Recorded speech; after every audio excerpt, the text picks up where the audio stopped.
I drove 4 hours through a blinding snowstorm to surprise my wife for Thanksgiving. I found her in our bedroom, foaming at the mouth, drugged into a coma. But the real horror wasn't in the bedroom, it was on the back deck. My daughter and her husband were popping champagne with a real estate agent celebrating the sale of my home, while my wife lay dying just 20 feet away. I didn't call the police immediately. I walked out there and destroyed their celebration with my bare hands. Before I tell you how I made them pay, hit that like button and subscribe. My name is Luther Wallace, and I am 71 years old. I spent 40 years of my life as a structural engineer. I built bridges that span raging rivers and tunnels that carve through solid mountains. My job was to calculate loads, identify stress points, and prevent collapse. I dealt in concrete steel and absolute facts. I never believed in intuition until that Tuesday afternoon. The forecast called for a blizzard that would bury the state under 2 feet of snow.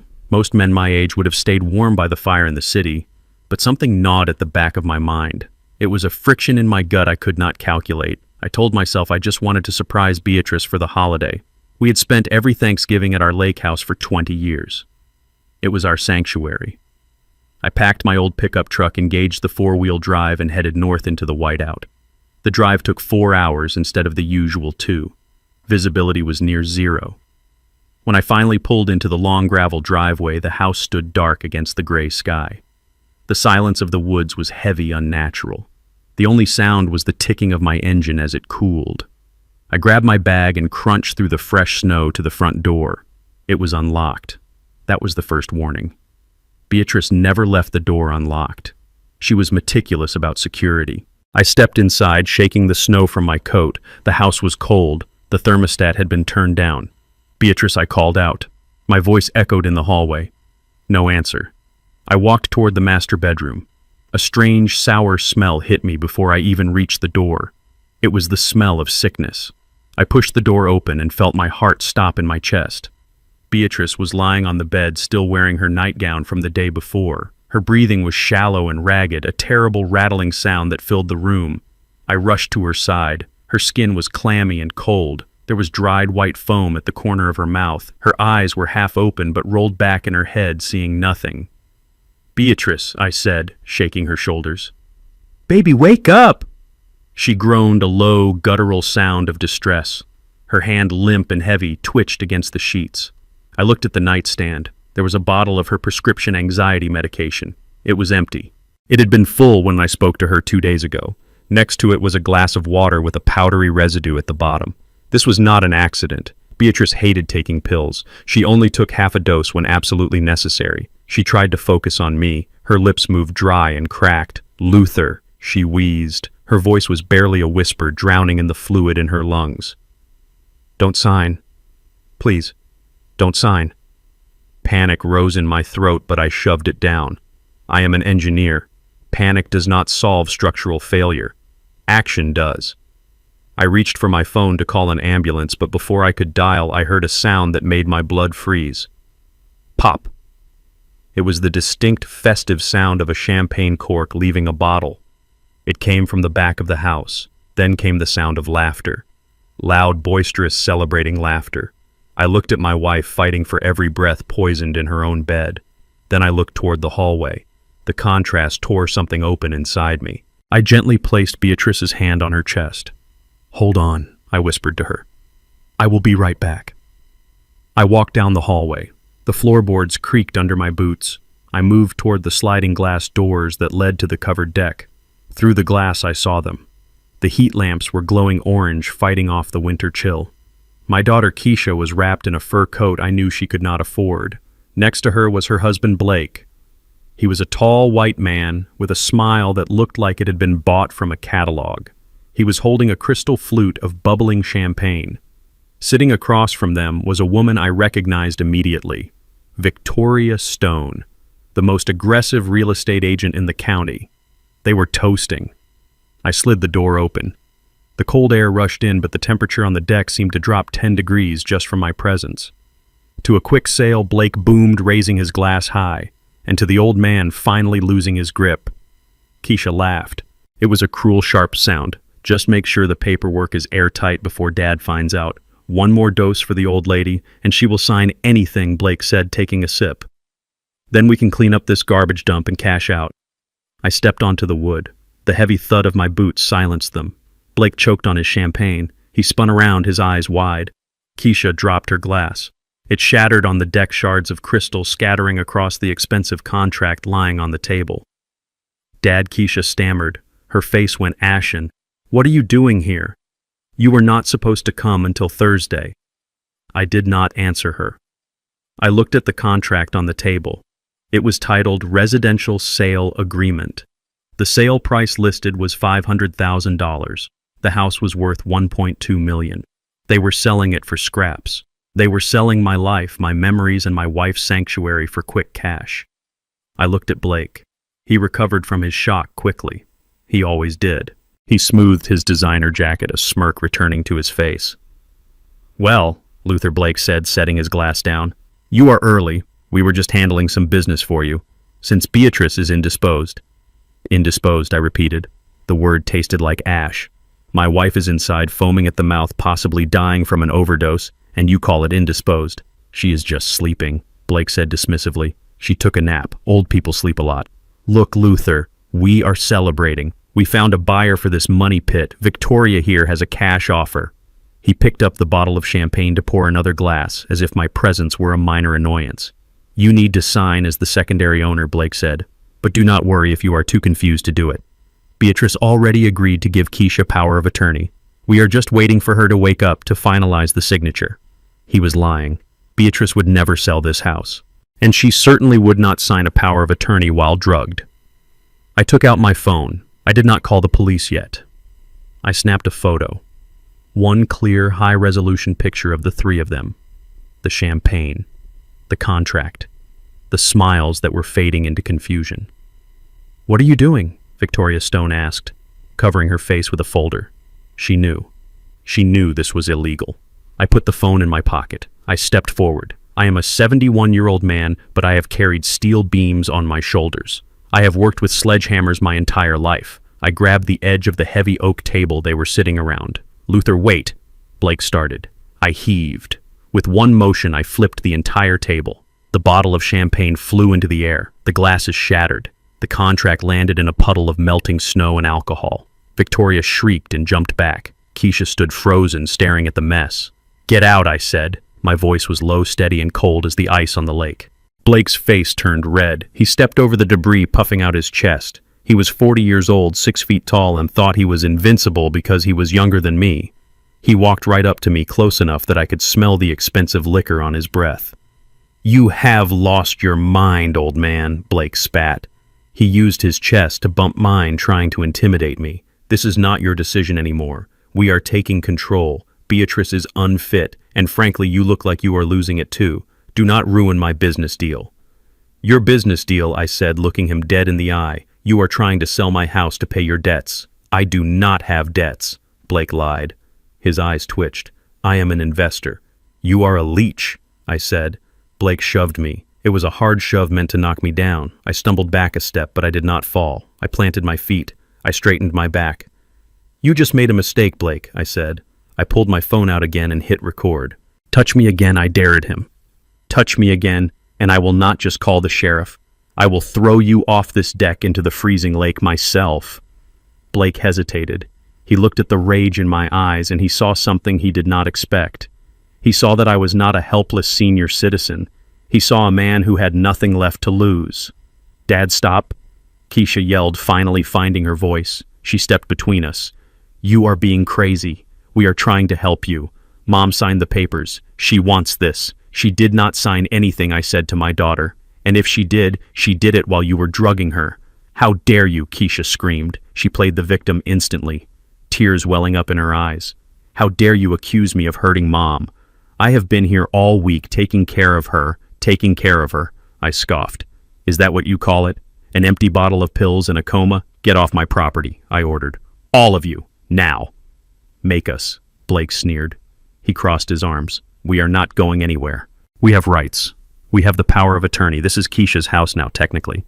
You are the one trespassing. He reached into his jacket pocket and pulled out a crumpled piece of paper. He waved it in my face. See? Blake taunted. Signed this morning. Beatrice Wallace grants full authority to Keisha Wallace regarding all real estate and financial assets. I looked at the signature. It was a jagged, illegible scrawl. It looked like the writing of a child or someone whose nervous system was shutting down. It was the signature of a woman fighting a chemical fog. "That is a forgery," I said. Or worse, it was coerced under duress. "It is legal," Victoria Stone chimed in from the corner, clutching her purse. "I witnessed it myself." "You witnessed a crime," I told her, "and you will lose your license for it." Blake laughed. It was an ugly, desperate sound. "Nobody is losing anything except you, Luther. Call the cops. Go ahead. Tell them you barged in here and assaulted us. Tell them you trashed the place. Who are they going to believe, the successful businessman and his wife, or the angry, confused old man who just flipped a table? He was betting on my age. He was betting on the stereotype. He thought he could paint me as the villain in my own home." I looked at Keisha, my own flesh and blood. She was avoiding my gaze, looking down at her boots. She knew exactly what they were doing.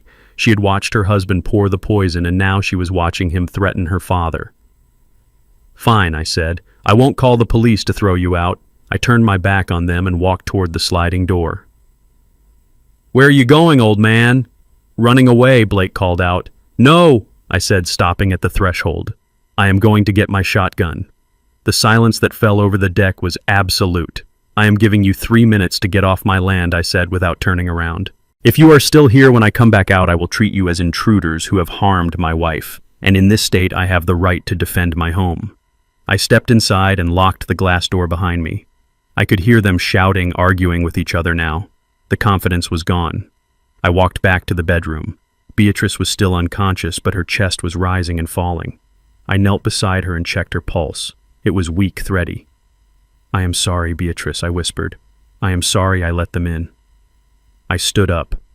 I did not go to the gun cabinet. I did not need a weapon to win this. I needed the truth. I needed science. I needed the law. I took out my wallet and pulled out a thin metal card. It wasn't a credit card. It was my identification for the Wallace Family Trust. Blake thought he was smart with his crumpled piece of paper. He thought a power of attorney over Beatrice gave him the house, but he had made a fatal miscalculation. He hadn't done his homework. Beatrice didn't own the house. Neither did I. We had moved the lake house, our savings, and my pension into an irrevocable trust 5 years ago. I was the primary trustee. Beatrice was the beneficiary.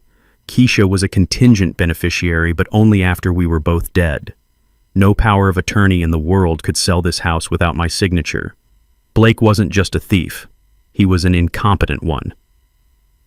I dialed 911. "Emergency. What is your location?" the dispatcher asked. "My name is Luther Wallace," I said calmly. "I am at 405 Lakeview Drive.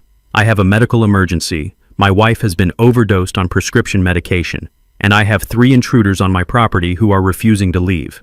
Send the sheriff, and send an ambulance." I hung up the phone and sat in the chair next to my wife's bed to wait. I watched the snow fall against the window. Outside on the deck, I could hear car doors slamming and tires spinning in the gravel. They were running. Let them run. They couldn't run far enough. When the sirens wailed in the distance, cutting through the storm, I knew this was just the beginning. I looked at Beatrice's pale face. "They wanted a fight," I said to the empty room. "They wanted my money. They wanted my home. They're going to wish they had never met Luther Wallace." The red and blue lights of the sheriff cruiser cut through the snowstorm, illuminating the front yard in jagged flashes. I stood in the doorway, blocking the warmth of my home from the vultures outside. Blake had not left the property. He had only retreated to the driveway to meet the law first. He walked toward the porch, now flanked by the deputy and Sheriff Miller, a man I had fished with since we were in high school. Blake held a piece of paper in his hand like a shield. He was smiling that tight, arrogant smile of a man who thinks he has found a loophole in the system. "Officer, arrest this man," Blake shouted over the wind. "He assaulted me. He destroyed property. And he is endangering his wife. I have the medical power of attorney right here." He thrust the paper toward Sheriff Miller. I stepped out onto the porch, crossing my arms. The cold bit through my flannel shirt, but my blood was running hot enough to keep me warm. I looked at the document in Blake's hand. Even from 5 feet away under the flickering porch light, I could see the signature at the bottom. It was a jagged, terrified scrawl. Beatrice had beautiful cursive handwriting. She had won awards for penmanship in grade school.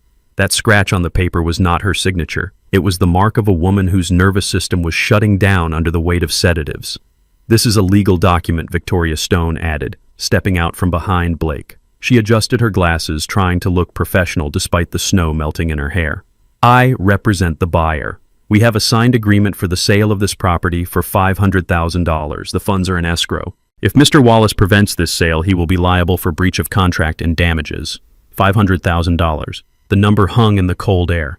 My house sat on 3 acres of prime lakefront land. I had built the reinforced retaining wall myself. I had reinforced the foundation with steel piles. The appraisal last year was $1.2 million. They were selling it for less than half its value. This was not a sale. It was a liquidation. It was a fire sale to pay off a debt so large they could not wait for market value." I looked at Victoria.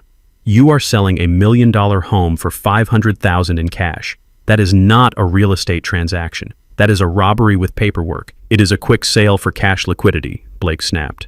Beatrice agreed to it. "She knows we need to diversify the family assets." "Diversify," I repeated. "Is that what you call it when you steal from the elderly?" Sheriff Miller stepped up the stairs. His boots were heavy on the wood. He looked at me, then at the broken glass on the deck, then at Blake. "Luther is your wife." "Okay," Miller asked.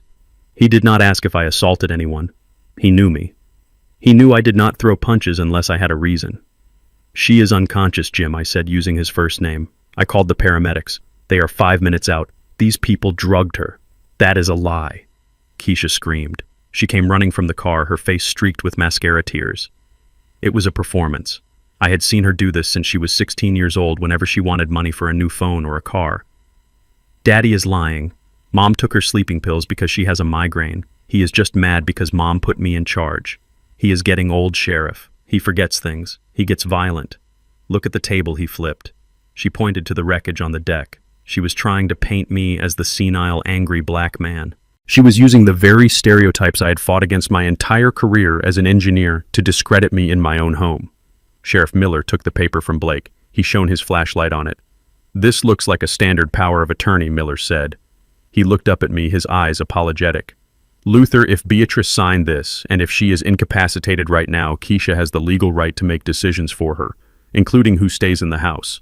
Blake puffed his chest out. "Exactly. And we want him removed. He is a threat to her safety. We are selling the house tonight. The new owner takes possession immediately." I felt a flash of memory. 10 years ago, Blake had come to me crying in my study. He had lost $50,000 day trading stocks. He was going to lose his car. He was going to lose his apartment. Beatrice had begged me to help him. She said he was family. She said everyone deserves a second chance. I wrote that check. I saved him. And now he was standing on my porch using a forged signature to kick me out of the house I built with my own hands. I did not move. I did not shout. I reached into my back pocket and pulled out my wallet.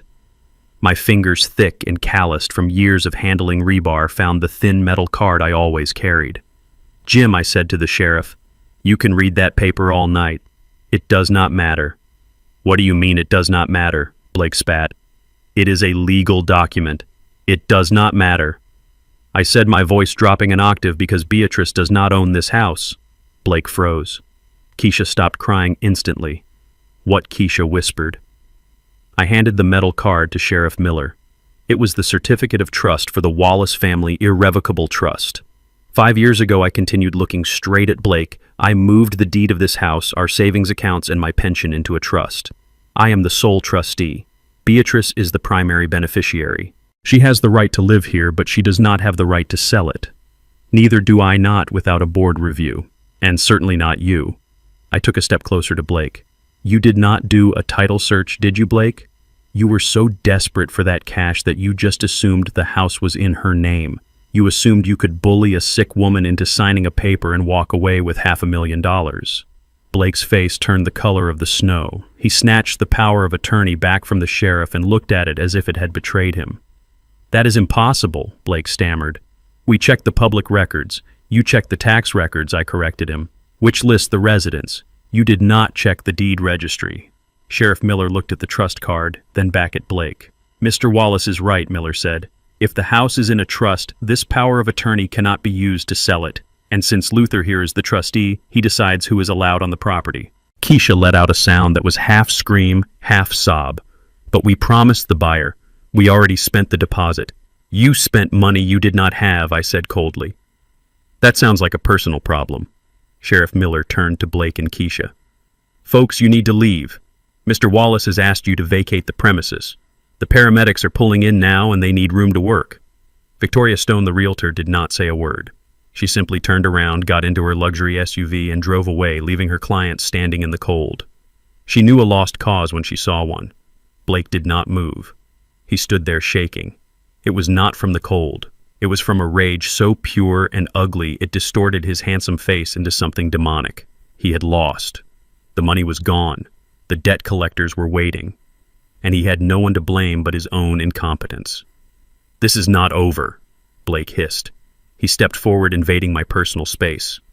You think you are so smart, you old bastard? You think you can hoard all this money while your family starves, you selfish, stingy old man? You people always hold on to everything until you die.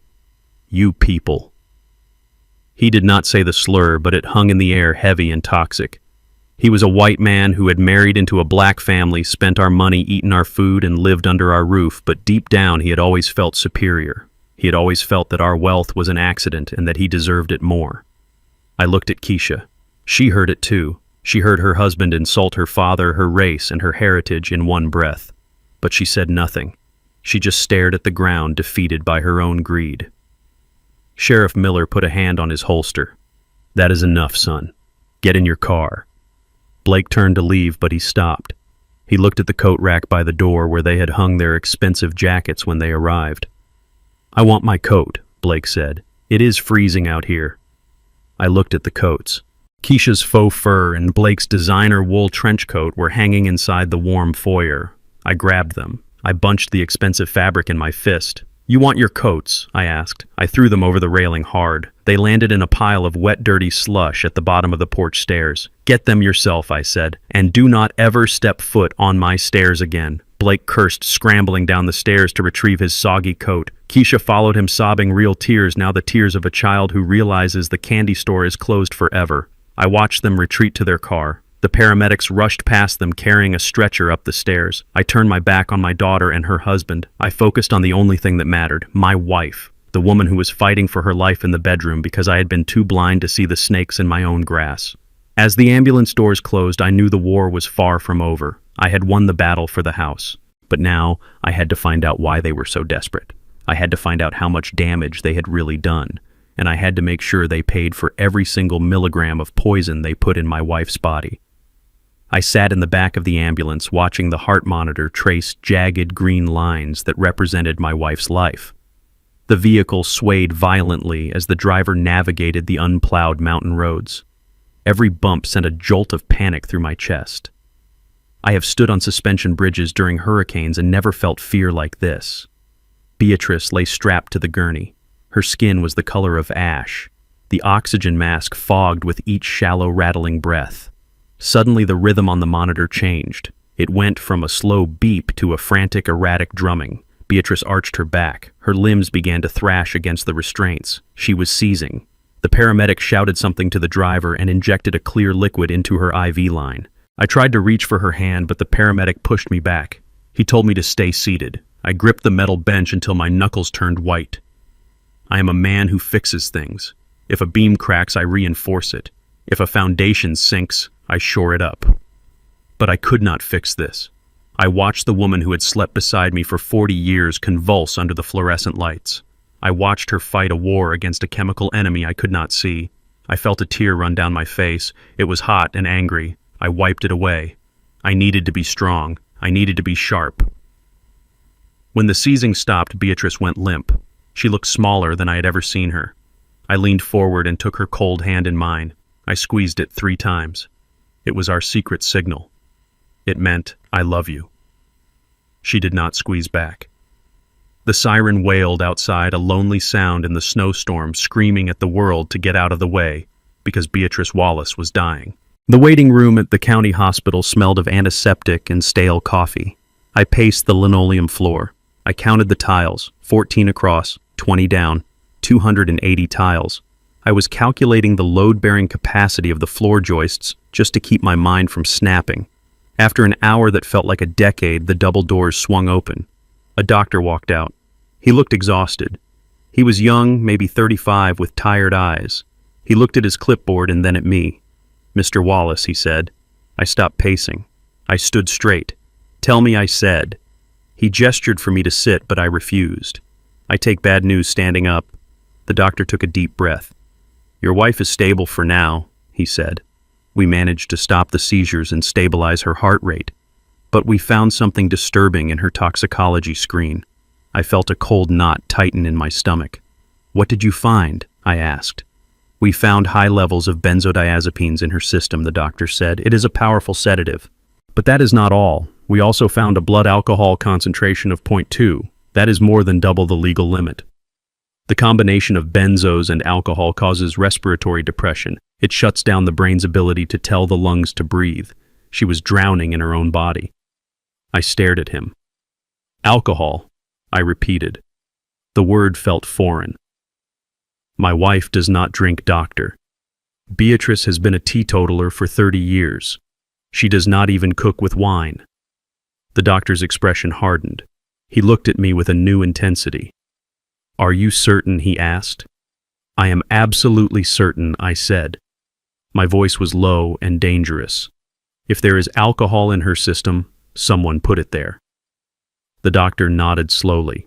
He closed the metal folder of his clipboard with a snap. "That changes everything," he said. "An overdose of pills could be an accident or confusion. But forcing alcohol into a non-drinker alongside sedatives implies intent. Mr. Wallace, this is not a medical mishap, this is poisoning. I am legally required to notify the police." I looked at the doctor. "Do it," I said. "Call them now. Call the detectives. I want everything documented. I want the blood samples preserved. Do not throw anything away." He nodded and turned to walk back to the nurse's station. I watched him go. My hands were shaking not from fear, but from a rage so pure it felt like lava in my veins. They didn't just want her asleep. They wanted her dead. I heard her before I saw her. Keisha's voice echoed down the hospital corridor, loud and demanding. She was putting on a show. "Where is my mother?" she screamed. "I demand to see my mother." I stepped out of the waiting room and stood in the middle of the hallway. Keisha came rounding the corner with Blake trailing behind her. She had changed her clothes, but she still wore the same desperate, greedy expression. When she saw me, she stopped. Her eyes narrowed. "Dad," she said, marching toward me. "The doctors called me. They said she is stable. We are transferring her." I stood my ground. "Transferring her where?" I asked. "To a private facility," Keisha said quickly. "Blake has a friend who runs a high-end clinic in the city. They will take better care of her than this public dump. We need to get her out of here now." I knew exactly what she was doing. A private clinic meant private doctors. It meant NDAs. It meant losing the chain of custody on the blood samples. She wanted to move Beatrice to a place where they could control the narrative and bury the evidence of the alcohol and pills. "You are not moving her an inch," I said. I crossed my arms over my chest. Keisha stepped into my personal space. She was hysterical, her hands flying. "I am her daughter," she yelled. "I have rights. That power of attorney is still valid until a judge says otherwise. I am taking my mother out of here." She reached for the door handle of the ward. I moved faster than a man my age should move. I grabbed her wrist. It was the same wrist she used to pour champagne while her mother lay dying. I squeezed it hard enough to make her gasp. "Do not touch that door," I said. "Let go of me," she shrieked. She tried to pull away, clawing at my hand with her manicured nails. Blake stepped forward, puffing up his chest again. "Hey, get your hands off her," he shouted. I shoved Keisha back. She stumbled into Blake and they both nearly fell. I stood in the doorway filling the frame. My shoulders were broad from a lifetime of labor. I looked at the security guard who was running down the hall. "Officer," I called out, "these people are suspects in an attempted murder investigation regarding the patient in room 304. They are not allowed entry." Keisha's jaw dropped. "Murder," she whispered. The word hung in the air. I looked at my daughter. The little girl I had carried on my shoulders, the woman who had just tried to kill my wife for a real estate commission. "You are not a daughter anymore, Keisha," I said. "You are a suspect, and if you try to enter this room again, I will not just block you, I will break you." The security guard arrived breathless. He looked at my face, then at the terrified look on Keisha and Blake. He saw who was protecting the patient and who was the threat. "Folks, you need to leave," the guard said to them. Keisha looked at me one last time. There was no love in her eyes, only fear. They turned and ran. I watched them go. I knew they were running to destroy evidence, but I was already 2 steps ahead of them. I sat in the plastic chair in the corner of the waiting room. The air conditioning hummed a low, monotonous drone that grated against my nerves. Most people in my position would be pacing the floor or weeping into their hands. I did neither. I sat perfectly still. I opened my heavy-duty laptop on my knees. It was a machine built for construction sites, thick and rugged with a battery that could last for days. For 40 years, I calculated the load-bearing capacity of suspension bridges. I looked for microscopic stress fractures in concrete that could eventually bring down 1,000,000 tons of steel. I know how things break. People think buildings collapse suddenly without warning. They do not. They fail slowly over time. A hairline crack here, a rusted bolt there. The collapse is just the final loud symptom of a disease that started long ago in silence. I was about to find the structural crack in my family foundation. I logged into the bank portal. Keisha and Blake thought they were clever. They thought because I still used a flip phone for calls and wore work boots that I was technologically illiterate. They forgot that I used complex structural modeling software before they were even born. I had set up our family trust accounts with dual authentication years ago. I was the primary administrator. I had alerts set for large withdrawals, but I had foolishly turned them off last month because Beatrice was buying new furniture for the church sanctuary and I did not want to be bothered by the notifications. That was my mistake. A structural engineer never assumes a safety factor holds forever. You must always inspect. I navigated to the joint checking account I shared with Beatrice. The screen populated with numbers. I scanned the ledger. My eyes are old, but they do not miss details. I looked for the patterns. Financial forensics is just like structural analysis. You look for the load that exceeds the design limit. And there it was. A series of transactions starting exactly 2 weeks ago. Small at first, testing the waters. Then the dam broke. I stared at the screen. The blue glow of the pixels was harsh against my tired eyes. The transaction history was a roadmap of betrayal. November 10th, $500 to an online sportsbook. Beatrice did not watch sports. She certainly did not bet on them. November 11th, $2,000 to the same site. November 12th, $5,000. I scrolled down. The dates accelerated. The amounts grew larger. It was a spiral of addiction and desperation. Then the spending shifted. There were charges at a high-end men's boutique in the city. $3,000 for a custom suit. $1,200 for Italian leather shoes. My wife was lying in a hospital bed wearing a 10-year-old nightgown while her son-in-law was dressing himself like a Wall Street banker using her life savings. I felt a heat rise in the back of my neck. It was the specific kind of anger you feel when you see someone desecrating something sacred. Beatrice saved coupons. She drove an extra mile to save 10 cents on a gallon of gas. She did not do this out of necessity. She did it out of principle. She wanted to leave something substantial for her granddaughter Jasmine. Blake was burning that legacy on vanity and vice. I clicked on the credit card statement. It was maxed out. They had raised the limit without my authorization. How did they do that? I remembered Keisha asking for her mother's social security number last month to help with Medicare paperwork. It was a lie. She used it to verify the identity for the bank. I pulled out my notepad and a pen. I started writing down every fraudulent charge. I added them up column by column. The calculator on my screen displayed the final number, $41,250. In 10 days, they had bled her dry. They bad not just drugged her to sell the house. They drugged her because she had likely noticed the missing money. She had probably confronted them. That was the timeline. She confronts them about the bank account. They panic. They drug her. They try to sell the house to cover the hole before I find out. It was a desperate, sloppy collapse, and like any collapse, it was going to crush everyone underneath it. My phone buzzed on the metal armrest of the chair. It was Morrison, my lawyer. He was a shark in a tailored suit, a man who cost $500 an hour and was worth every penny. I answered on the first ring. "Talk to me," I said. Luther Morrison said. His voice was grim. "We ran the background check on Blake like you asked. It is worse than we thought. Tell me," I said. "He is not a tech investor," Morrison said. "He is not even from this state. His real name involves a hyphen and a sealed juvenile record in Illinois. He ran a Ponzi scheme in Chicago 3 years ago. He ripped off the wrong people. What people, I asked. The kind of people who do not file lawsuits, Luther. They break legs. He fled to this state to hide. But they found him. My investigator found chatter on the dark web. He owes $800,000 to a syndicate in Chicago. They gave him a deadline. When is the deadline? I asked, though I already suspected the answer. Tomorrow, Morrison said. The day after Thanksgiving. If he does not pay, they are coming for him. I hung up the phone. I looked out the window at the parking lot. The snow was piling up on the cars, burying everything in white. It all made sense now. The rush to sell the house, the lowball price, the cash offer. Blake was not trying to get rich. He was trying to buy his life. He was willing to kill my wife and sell my home just to keep his kneecaps intact. I closed my laptop.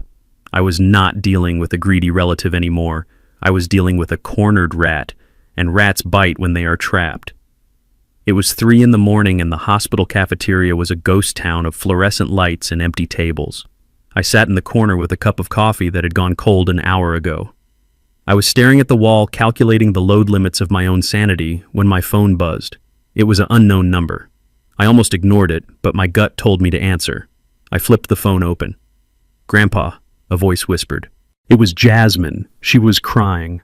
"I am outside. Please come get me. I am hiding behind the dumpster in the emergency bay." I ran. I moved faster than I had in 20 years. The automatic doors hissed open and the freezing wind hit me like a hammer. I scanned the dark parking lot. I saw a small shadow crouched behind the large metal trash containers. Jasmine. She was wearing nothing but a thin hoodie and jeans, no coat, in a blizzard. Her teeth were chattering so hard she could barely speak. I stripped off my heavy canvas jacket and wrapped it around her. She buried her face in my chest and sobbed. Her body was shaking violently, not just from the cold, but from terror. I pulled her toward the warmth of the hospital entrance, keeping my arm tight around her shoulders. We sat in the back of the waiting area, away from the prying eyes of the night shift nurses. I got her a hot chocolate from the machine. I watched her drink it, her hands trembling around the paper cup. I saw a bruise forming on her wrist. It looked fresh. "What happened?" I asked. My voice was low and controlled, but inside I was burning. "He locked me in," Jasmine said, staring at the steam rising from the cup. "Blake. He put a padlock on my bedroom door. He said I wasn't allowed to leave until I signed the papers." "What papers?" I asked. "An affidavit," she said. He typed it up on his laptop. "It said that I saw you hitting Grandma. It said that you have a history of dementia and violence. He wanted me to sign it so they could show it to the judge tomorrow. He said if I didn't sign it, he would send me to a foster home. He said he would tell them I was on drugs and that you were supplying me." I looked at my granddaughter. She is a straight-A student. She volunteers at the animal shelter. She has never touched a drug in her life. Blake was projecting his own filth onto her. "Where was your mother?" I asked. I needed to know. "She was in the kitchen," Jasmine whispered. "She was drinking wine. She heard him yelling at me. She heard him drilling the lock into my door. She just turned up the music, Grandpa. She didn't do anything. That broke me. A mother protecting her child is a fundamental law of nature like gravity. Keisha had broken that law. She chose a thief over her own blood." "How did you get out?" I asked. "I climbed out the window," she said. "We are on the 2nd floor. I had to jump from the ledge to the dumpster. I think I twisted my ankle." I looked down. Her ankle was swollen. She had jumped 12 feet into the snow to escape her own father. I felt a cold, hard resolve settle in my chest. This was no longer a family dispute. This was a war. Jasmine reached into the pocket of her hoodie. She looked around nervously as if Blake might jump out from behind a vending machine. "I stole something," she said. "Before he locked me in, his phone was charging on the kitchen counter, not his regular phone. The cheap flip phone he keeps in his glove box, the one he thinks nobody knows about." She pulled out a black plastic burner phone and placed it in my hand. "He uses this to talk to the bad men," she said. I heard it ringing while he was screaming at me. He was too busy finding the padlock to notice I swiped it. I looked at the device. It was a cheap disposable piece of technology, the kind drug dealers and criminals use to avoid a paper trail. It was heavy in my hand, heavy with potential. I opened it. It wasn't password protected. Arrogance is a structural flaw. Blake assumed he was smarter than everyone else. He assumed his 19-year-old stepdaughter was too scared to fight back. I navigated to the text messages. There was only one thread. The contact was saved as Chicago. I started reading. The messages went back 3 months. They painted a picture of a man drowning in debt and looking for a life raft made of human misery. "Where is the money?" Blake, one message read. "You are out of time. Need 2 more weeks," Blake had replied. "The old woman is sick. She is going fast. She better go fast," the reply said. "Or you go fast." I scrolled down to yesterday. The timestamp was 2 hours before I arrived at the lake house. "It is happening today," Blake wrote. "She took the cocktail. She will be out cold by noon. I have the realtor coming at 1. We sign the papers, I get the cash deposit, and I wire you the first installment tonight." The cocktail. He admitted to dosing her. He admitted to the timing. But the next message was the one that stopped my heart. "What if she wakes up?" the loan shark asked. "She won't," Blake replied. "And even if she does, she won't last the week. The dosage is cumulative. Her liver is already failing. She is dead walking. I will sell the house right after the funeral." I stared at the small glowing screen. The words blurred for a second, then snapped into razor-sharp focus. She won't last the week. They hadn't just given her too many sleeping pills to knock her out for a signature. They had been poisoning her systematically. They were counting on liver failure. They had calculated the depreciation of my wife's life against the interest rate of a gambling debt. This was premeditated murder. It was written right here in black and white pixels. I looked up at the hospital clock. It was 4 in the morning. Beatrice was in a room 3 floors above us, hooked up to machines that were filtering her blood, fighting a battle we didn't even know she was in until today. "They calculated her death date," I whispered. Jasmine looked at me. Her eyes were wide and red-rimmed. "Grandpa," she said, "is Grandma going to die?" "Not today," I said, "and not by their hands." I closed the phone and put it in my shirt pocket, buttoning the flap. It sat against my chest like a shield. This was the nail in the coffin. This was the evidence that would put Blake in prison for the rest of his life. And Keisha. My daughter knew. She had to know. You don't listen to your husband talk about funerals and sales contracts without knowing the timeline. I looked at Jasmine. She was shivering again, the adrenaline wearing off, leaving only exhaustion and trauma. She was a child who had lost her home, her parents, and her safety in one night, and she had risked everything to bring me the weapon I needed. I pulled her into a hug, my arms strong from years of lifting steel wrapped around her fragile frame. I held her tight, trying to squeeze the fear out of her. "You did good, Jasmine," I said into her hair. "You did so good," she cried into my shirt. "I am sorry, Grandpa. I am sorry I didn't tell you sooner. I was scared." "Do not apologize," I said firmly. "You are the bravest Wallace in this family right now." I looked over her shoulder at the dark hospital corridor. My grief was gone. My shock was gone. What was left was a cold, mathematical precision. I was an engineer. I knew how to dismantle things. I knew how to find the keystone and pull it out to bring the whole structure crashing down. Blake and Keisha were a faulty structure. They were built on rot and lies. And I was going to be the demolition crew. I released Jasmine and looked her in the eye. "We are going to go upstairs," I said. "We are going to sit with your grandmother. And when the sun comes up, we are going to finish this." Jasmine nodded. She wiped her face with her sleeve. She looked a little less like a victim and a little more like a survivor. "What are we going to do about the phone?" she asked. "We are going to give it to the only man in this town I trust," I said. I stood up. My knees popped, but my legs felt steady. I took my granddaughter's hand. We walked toward the elevators. I touched the phone in my pocket one more time. Blake wanted a funeral. I was going to give him one. But it wasn't going to be Beatrice's. It was going to be his. I sat in the leather armchair of my study in our main residence. The house was quiet, a stark contrast to the chaos of the hospital emergency room I had just left. Beatrice was stable monitored by nurses and guards I had personally hired. Now I had to deal with the infection outside the hospital walls. I picked up my phone. My hands were steady. I dialed Keisha's number. It rang once.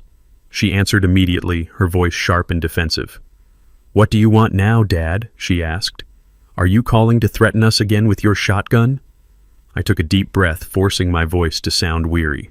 I forced it to crack just enough to sound like a 71-year-old man who was broken and tired. "I am done fighting Keisha," I said. I looked at the numbers. I looked at the medical bills coming in. Maybe you and Blake are right. Maybe I cannot handle this alone anymore. There was a pause on the line. I could hear her breathing change. She covered the receiver, whispering something to someone, likely Blake. When she came back, her tone was softer, dripping with that fake concern that made my skin crawl. "We told you, Dad," she said. "We only want to help. It is a lot of pressure for a man your age." "I want you to come over for dinner tonight," I said. "Here at the main house. Bring Blake. We need to sit down like a family. We need to talk about the future. We need to talk about dividing the assets properly if I am going to step down as trustee." I hung the bait. Asset division. It was the only language they understood. "Tonight," she asked, hesitating slightly. "We are pretty shaken up from yesterday." "Tonight," I insisted. I made a roast. I opened a bottle of wine. "If we are going to fix this, we do it now. Or I call my lawyer back and we do it the hard way." "We will be there at 7, she said quickly. I hung up the phone. They took the bait. They thought I was surrendering. They thought the fear of losing Beatrice and the pressure of the situation had finally cracked the old engineer's foundation. They did not understand that in construction, sometimes you dig a hole not to bury a body, but to pour a trap. I walked to the dining room. I set the table for 3. I put out the good china. I sharpened the carving knife.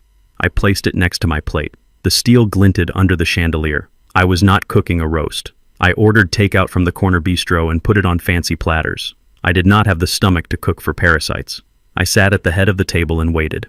At 7 o'clock sharp, the doorbell rang. They walked in like they owned the place. Blake was wearing a new suit, likely bought with the credit card he stole from my wife. He carried a bottle of wine that I knew cost less than $10. He had a swagger in his step, the confidence of a man who thinks he has won the lottery. Keisha walked in behind him, clutching her designer bag. She looked around the foyer, her eyes assessing the furniture, probably calculating how much it would fetch at an auction. "Thank you for coming," I said, gesturing to the dining room. "Sit." We sat. The air in the room was thick enough to choke on. I poured the wine Blake had brought. It smelled like vinegar. I filled his glass to the brim. I filled Keisha's. I poured water for myself. So Luther Blake started unbuttoning his jacket as he sat down. "I am glad you came to your senses. It was getting ugly back there at the lake. We forgive you, of course. Stress does crazy things to people." He picked up his fork and stabbed a piece of meat. He did not wait for Grace. He did not wait for me. "I just want to know the plan," I said quietly. "If I hand over control, what is the strategy?" Blake's eyes lit up. He chewed quickly and swallowed. "It is all about leverage, Luther," he said, waving his fork in the air. "See, the problem with you and Beatrice is that you are asset rich but cash poor. That house at the lake is just sitting there. It is dead equity. My plan is business 4.0. We liquidate the real estate. We take that capital and we move it into high-yield algorithmic crypto markets." He was using buzzwords he had probably heard on a podcast. Algorithmic crypto markets. It meant nothing. It was smoke. "I have a contact in the city." Blake continued, his voice rising with excitement. "He is developing a new platform, guaranteed 20% returns monthly. We dump the $1 million from the house into that, and in a year, we have tripled the family wealth. Keisha and I will manage the portfolio. You and Beatrice can go to a nice assisted living facility in Florida. You won't have to worry about a thing." I listened. I watched his mouth move. I watched the greed shine in his eyes. He was talking about gambling my life's work on a scam because he was desperate. Keisha nodded along, playing the role of the visionary's wife. "It really is the best option, Dad," she said. "Blake is so smart with money. You built bridges, sure, but the economy has changed. You need modern thinking. We just want to make sure you and Mom are comfortable. We were so hurt when you accused us of hurting her." I cried all night. She wiped a non-existent tear from her cheek. I looked at her. My daughter. The woman I taught to ride a bike. The woman whose tuition I paid. She was sitting there eating my food, telling me that the man who poisoned her mother was a financial genius. I gripped my water glass under the table. I squeezed it until I felt the glass start to flex. I wanted to reach across the table and shake the life out of him. I wanted to scream, but I held it in. Tension is useful energy if you direct it. "Is that right?" I asked. 20% returns. And this contact in the city, does he have a name? Blake hesitated for a fraction of a second. "It is a private equity group," he said, "very exclusive. I cannot drop names yet, but I have the prospectus right here." He reached into his jacket pocket and pulled out a folded brochure. He slid it across the table. It was a printout from a website. It looked like something a high school student made. I did not look at it. I looked at him. "It sounds like you have it all figured out, Blake," I said. "You seem very eager to get that cash, almost like you were on a deadline." Blake stopped chewing. He laughed a nervous hacking sound. "Business moves fast, Luther. You snooze, you lose." I reached into my own pocket. I did not pull out a checkbook. I did not pull out the trust documents. I pulled out a small black plastic flip phone. I placed it gently on the table right next to the wine bottle. The silence that followed was instantaneous. It was the silence of a bomb tech cutting the wrong wire. Blake froze. His fork hovered halfway to his mouth. His eyes locked onto the cheap burner phone. He recognized it. Of course he recognized it. It was his lifeline. It was his secret. "What is that?" Keisha asked, looking confused. She looked from the phone to Blake, then back to the phone. I reached out with one finger and tapped the screen. It lit up. There was a new text message on the display. It had arrived 10 minutes ago while Blake was bragging about algorithmic markets. I had read it before they walked in. I spun the phone around so they could both read the screen. The message was short. It was from the contact saved as Chicago. It read, "You missed the payment window, Blake. We know where your father-in-law lives. We are sending a crew." Blake made a sound like a dying animal. His hand spasmed. The fork clattered onto his fine china plate with a sound like a gunshot. The piece of meat flew onto the white tablecloth, leaving a greasy stain. "Where did you get that?" Blake whispered. His face went from flushed to ghostly pale in a heartbeat. The sweat broke out on his forehead instantly. Keisha leaned forward and read the text. Her eyes went wide. She grabbed Blake's arm. "Blake, what is this?" she demanded. "Who is Chicago? What payment window?" I leaned back in my chair. I crossed my arms. The mask was gone. The tired old man was gone. The engineer was back. "This is your business plan, Blake," I said coldly. "This is your business 4.0. You are not an investor. You are a mark. You owe $800,000 to loan sharks, and you were going to sell my house to pay them off." "No," Blake stammered. He pushed his chair back. The legs screeched against the hardwood floor. "That is not mine. You planted that." "Stop it," I barked. My voice boomed in the dining room. "Do not lie to me again. My granddaughter gave me that phone. She took it from your car while you were busy locking her in her bedroom." Keisha gasped. She looked at her husband with horror, not because he was a criminal, but because he had been caught. "Jasmine gave it to you," Keisha whispered. "Yes," I said, "because she has more integrity in her little finger than you two have in your entire bodies." Blake looked at the phone, then at the door. He was calculating the distance. He was realizing that the walls were closing in. The phone buzzed again on the table. The vibration rattled the silverware. Another message appeared on the screen. "Send the money now or the old man bleeds first." I looked at Blake. "They are coming for me, Blake," I said. "Because of you." Blake stood up. He knocked his chair over. "We have to go," he said to Keisha. "We have to go right now." "Sit down," I ordered. "I am leaving."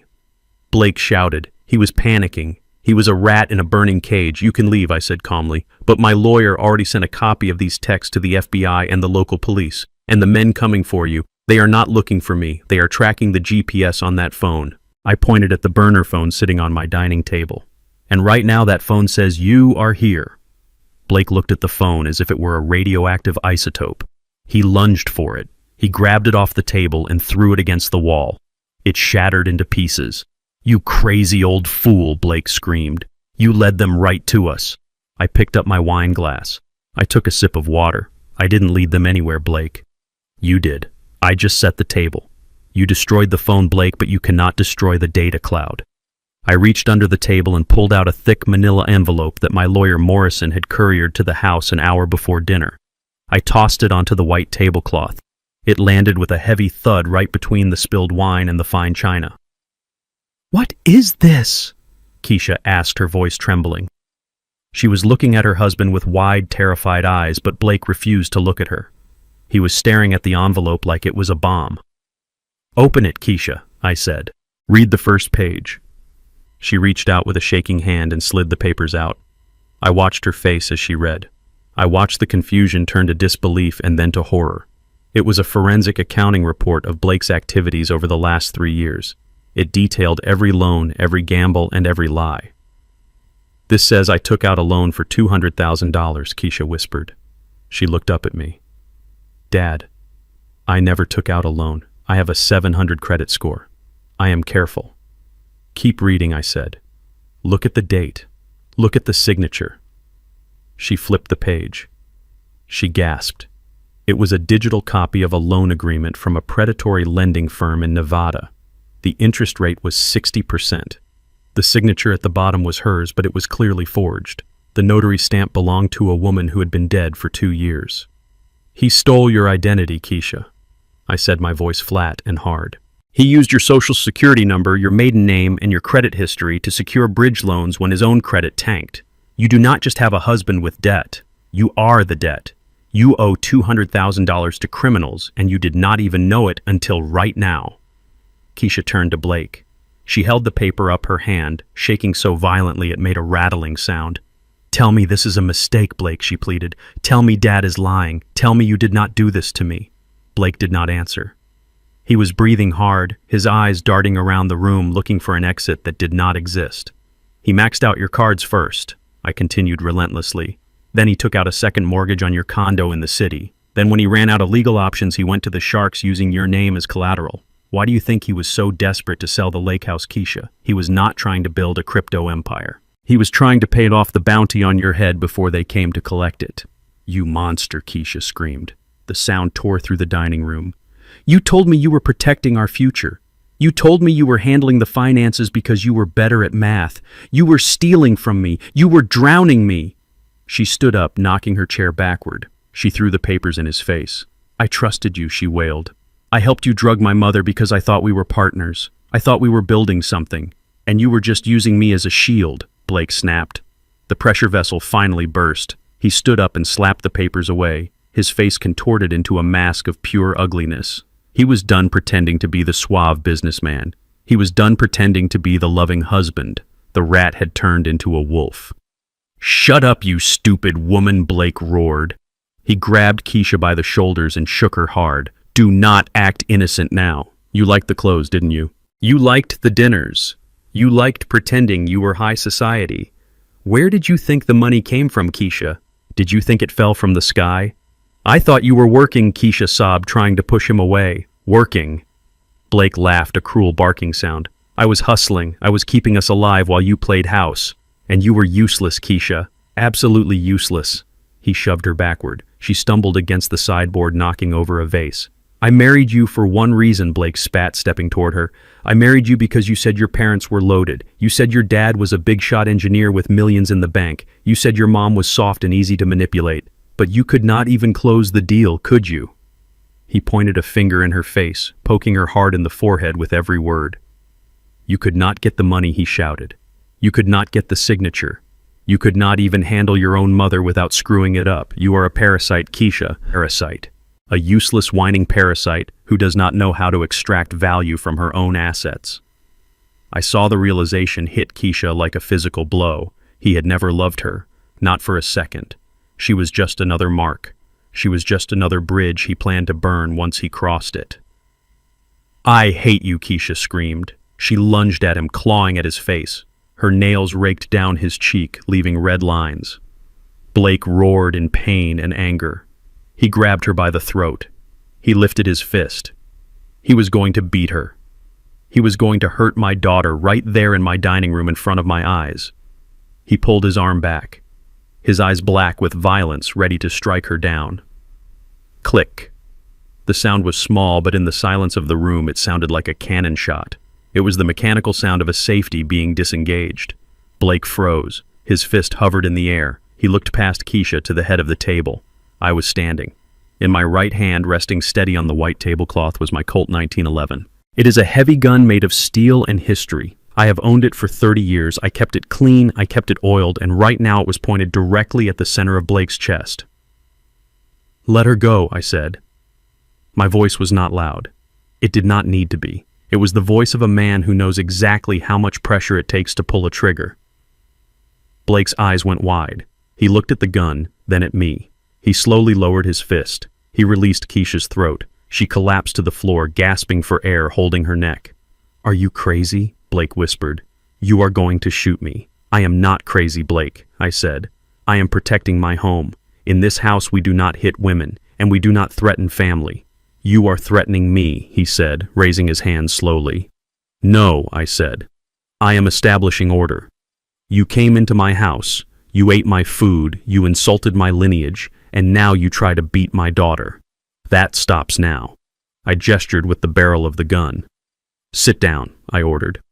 Blake hesitated. Sit down, I barked. He sat. He collapsed into his chair like a puppet whose strings had been cut. He was sweating profusely now.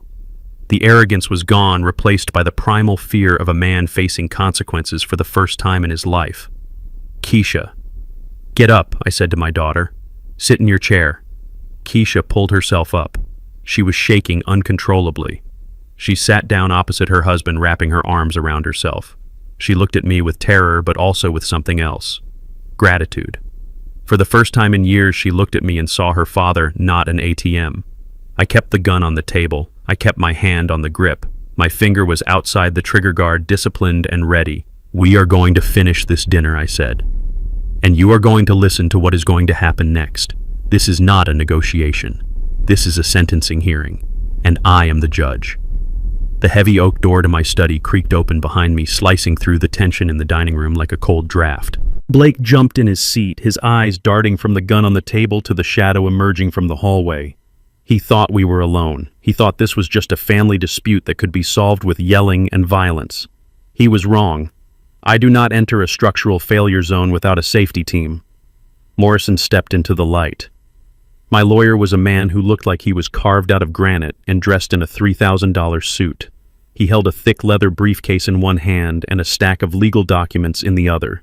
He did not look at Blake or Keisha. He looked at the gun on the table, then at me. Safety on Luther Morrison, said his voice calm and deep. I will take it from here. I engaged the safety on the Colt and slid it back toward me, but I did not put it away. Blake stared at Morrison. He recognized him. Everyone in the city recognized Morrison. He was the kind of lawyer you hired when you wanted to burn the earth so nothing would ever grow again. Who is this? Blake stammered. This is a private dinner. This is a deposition. Morrison corrected him. He walked to the table and dropped the stack of papers in front of Blake. The sound was heavy, almost metallic. You have been served, Morrison said. Blake looked at the papers. His hands were shaking so hard he could barely lift the cover page. What is this? Blake whispered. That is a civil lawsuit filed on behalf of the Wallace Family Trust, Morrison explained. We are suing you for fraud, embezzlement, identity theft, and elder abuse. We are also seeking immediate injunctive relief to freeze all assets connected to you and your wife. Keisha let out a strangled cry. Freeze our assets, she asked. But we do not have any assets. We are broke. We know, Morrison said coldly. That is why we are freezing your access to Mr. Wallace's assets. He pulled another document from the pile. This is a forensic audit of the credit cards you stole from your mother. Morrison continued looking at Keisha. And this is a court order granting Mr. Wallace full emergency control over every account you have ever touched. As of 5 minutes ago, your bank accounts have been locked. Your credit cards have been flagged for fraud. You cannot buy a pack of gum in this city without a red flag going up at the district attorney's office. You cannot do that, Blake shouted, standing up again. I have rights. You have the right to remain silent, Morrison shot back, and I suggest you use it because right now I am the only thing standing between you and a federal indictment. Blake looked at me. He looked for the father-in-law he had manipulated for years. He saw only a wall. You set us up, Blake hissed. You invited us here to ambush us. I invited you here to settle the ledger, I said. You wanted to talk about finances. So let us talk. You owe me $41,000 for the theft from Beatrice. You owe me $50,000 for the loan I gave you 10 years ago, which I am now calling in with interest. And you owe me for the pain and suffering of my wife. I pointed at the papers. Sign the acknowledgement of receipt, I said. I am not signing anything. Blake spat. Morrison smiled. It was not a nice smile. It does not matter if you sign, Morrison said. You have been served in the presence of a witness, and the clock is ticking. Suddenly the room was bathed in flashing red and blue lights coming from the driveway. The silence shattered. What did you do? Keisha screamed, running to the window. Why are the police here? I stood up. I picked up my gun and holstered it at my hip. "They are not here to arrest you yet," I said. "They are here for asset recovery." I walked to the front door and opened it. Sheriff Miller was standing there again, but this time he wasn't alone.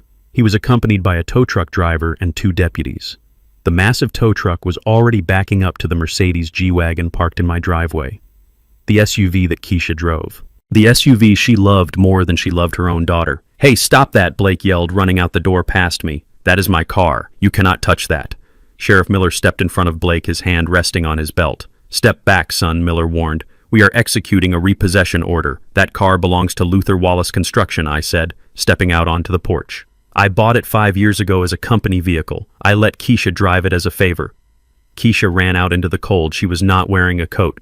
"No, Dad, please," she begged, grabbing my arm. "I need that car. It is my image. It is all I have." "It is company property," I said, pulling my arm away. "And you are not an employee. You never were."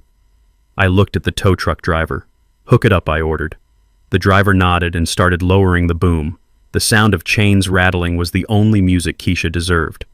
Sheriff Miller turned to Blake and Keisha.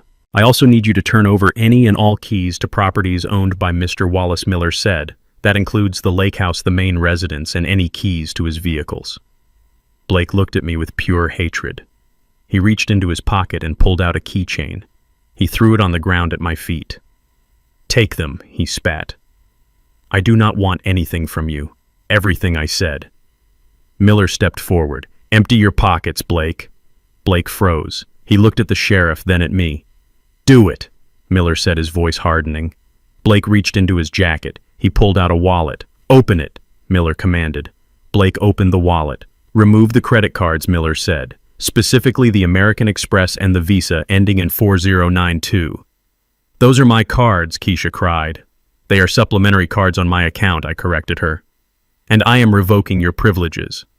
Blake pulled the cards out. He handed them to Miller. Miller handed them to me. I took a pair of shears from my pocket, the ones I used for gardening, and cut the cards in half right there on the porch. The plastic snapped with a satisfying crunch. Keisha watched the pieces fall into the snow. She looked like she was watching her own limbs being amputated. "My phone," she whispered. "You pay the bill for my phone." "I do," I said. I took my own phone out and dialed the service provider. I had the number on speed dial. "Cancel the lines ending in 5501 and 5502, I said into the receiver. "Yes, effective immediately. Lost or stolen. Thank you."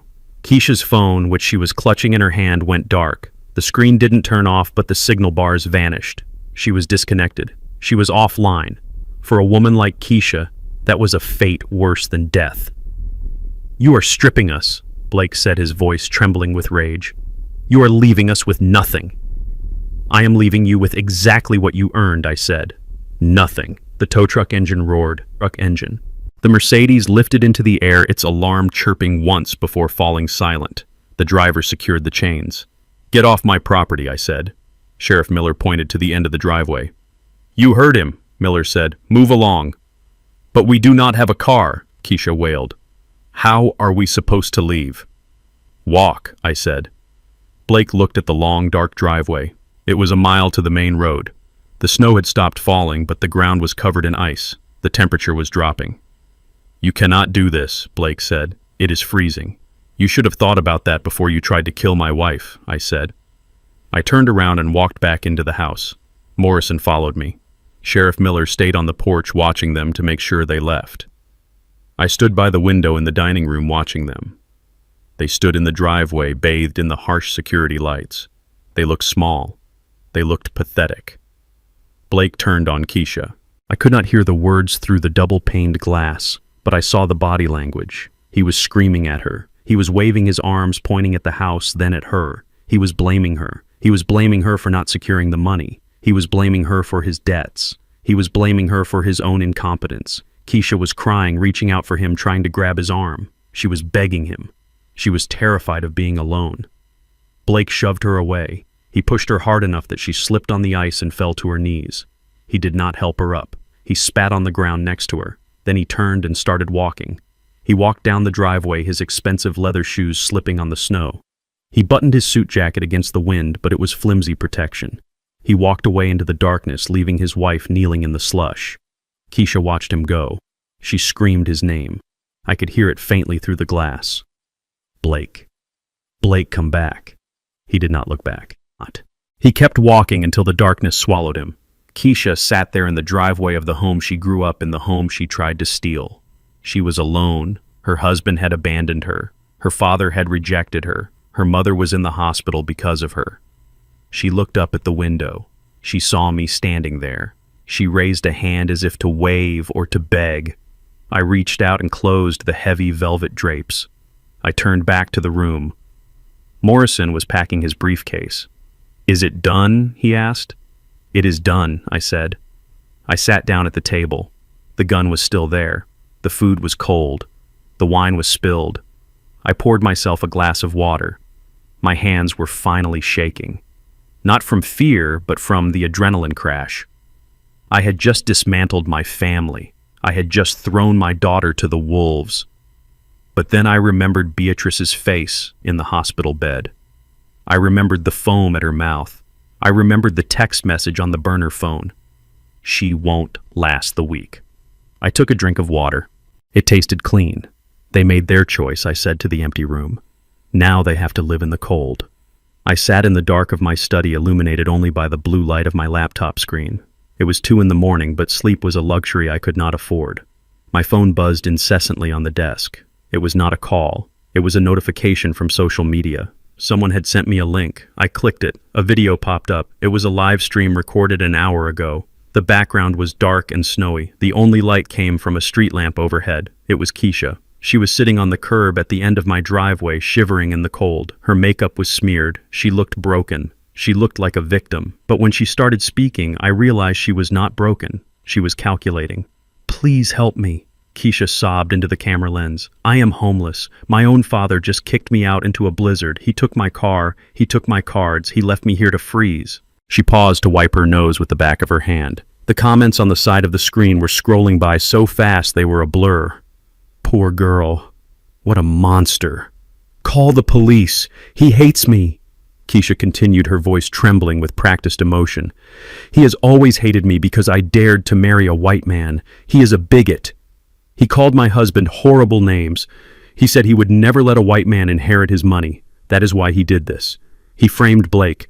He made up lies about us stealing just so he could destroy our marriage. He is a tyrant. He hits my mother. He hits me. And now he has locked me out because I tried to protect my mom from him."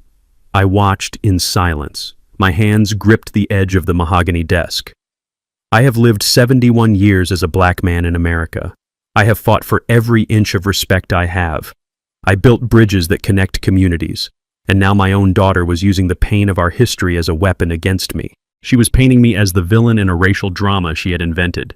She knew exactly what buttons to push. She knew the internet did not care about facts. It cared about outrage. "He has my daughter too," Keisha wailed, looking directly into the camera. "He kidnapped Jasmine. He is holding her hostage in that house. Please, someone help me get my baby back." The video ended. The view count was at 50,000 and climbing. I looked at the comments. They were calling for my head. They were doxing my address. They were calling the local news stations. Keisha had lit a match and thrown it into a warehouse full of gasoline. She was desperate. She was alone. And she had decided that if she was going down, she was going to burn my reputation to the ground first. By sunrise, my house was a fortress under siege. I woke up to the sound of shattering glass. A brick had flown through the front bay window, landing on the living room rug amidst a shower of shards. Wrapped around the brick was a note. It said, "Abuser." I walked to the window, stepping over the glass. Outside on the sidewalk, there were news vans. Reporters were setting up cameras, pointing them at my front door like rifles. A small crowd of protesters had gathered, holding hastily made signs. They were chanting slogans they did not understand. They thought they were fighting for a battered woman. They did not know they were defending a predator. I closed the blinds. I went upstairs to check on Jasmine. She was sitting on her bed, her knees pulled up to her chest. She was staring at her phone. She was crying. "They are posting my picture, Grandpa," she whispered. "They are finding my friends from school. They are sending them messages saying you are a kidnapper. They are saying I am brainwashed." She showed me her screen. Her social media inbox was flooded with hate. Strangers telling her to run. Strangers telling her she was stupid for staying with me. Strangers threatening to come rescue her by force. "Turn it off, Jasmine," I said gently, taking the phone from her hand. "Do not look at it." "But it is everywhere," she sobbed. "They are destroying us. Even my teachers are sharing the video. Nobody believes us." Mom looks so sad in the video. She lies so well. I sat on the edge of the bed. I felt the weight of the house pressing down on me. I calculated the load, the public pressure, the legal threat, the danger to my family. It was immense. It was crushing. For a moment, I felt a crack in my resolve. Maybe I should have just paid them off. Maybe I should have let them take the money. But then I looked at the bruise on Jasmine's wrist where her father had grabbed her. I thought of Beatrice in the hospital fighting for air. "This is not real, Jasmine," I said. "This is noise. It is a storm. And like any storm, it will pass if the foundation is strong. We know the truth." "The truth doesn't matter if they burn the house down," she said, looking at the window where the chanting was getting louder. "The truth always matters," I said. "It just needs to be louder than the lie." I stood up. I went downstairs. I did not go to the front door to talk to the reporters. I did not issue a statement. I went to the basement. My home network was built with the same redundancy as my bridges. I had a server rack in the utility room that stored terabytes of data. Every security camera on my properties fed into this system. The cameras at the main house, the cameras at the construction yard, and the cameras at the lake house. Keisha and Blake thought they were smart. They thought they had disabled the security system at the lake before they arrived. They had cut the Wi-Fi router cable. I saw the alert on my phone 2 days ago, but they did not know about the backup. They did not know that the cameras had local SD cards that recorded even when the internet was down. And they certainly did not know that the new system I installed last month uploaded the footage to the cloud via a cellular backup connection the moment motion was detected. I sat down at my workstation. I logged into the security interface. I scrolled back to Tuesday morning. The timestamps flickered on the screen. 10:00 a.m. Blake and Keisha arrive. 10:15 a.m. They enter the house. 10:30 a.m. Kitchen camera. I clicked play. The image was crisp. It was 4K resolution. The audio was crystal clear. There was Beatrice sitting at the kitchen island. She looked tired but alert. She was drinking tea. Blake was standing behind her, rubbing her shoulders. Keisha was at the stove. "Here, Mom," Keisha said, turning around. "I made you some fresh herbal tea. It will help with your headache." She handed Beatrice a mug. Beatrice smiled. She thanked her daughter. She trusted her. I watched my wife take a sip. Then I saw it. The camera angle was perfect. While Beatrice was blowing on the hot tea, Blake reached into his pocket. He pulled out a small vial. He looked at Keisha. Keisha nodded. She deliberately distracted her mother, pointing out something in the snowy yard. "Look at that cardinal, Mom," Keisha said. Beatrice turned her head. Blake tipped the vial over her mug. A clear liquid poured into the tea. He did it quickly, casually. He put the vial back in his pocket. Beatrice turned back. She took a long drink. I watched them. I watched my daughter and her husband exchange a look over my wife's head. It was a look of pure malice, a look of victory. I fast-forwarded. 11:00 a.m. Beatrice is slumped on the counter. Her speech is slurring. "I feel so dizzy," she mumbled. "It is just the medicine," Mom Blake said, laughing. "You need to sleep it off." He grabbed her under the arm. He dragged her. He did not help her walk. He dragged her like a sack of cement toward the bedroom. Keisha followed, holding the contract. I stopped the video. I sat in the silence of the basement.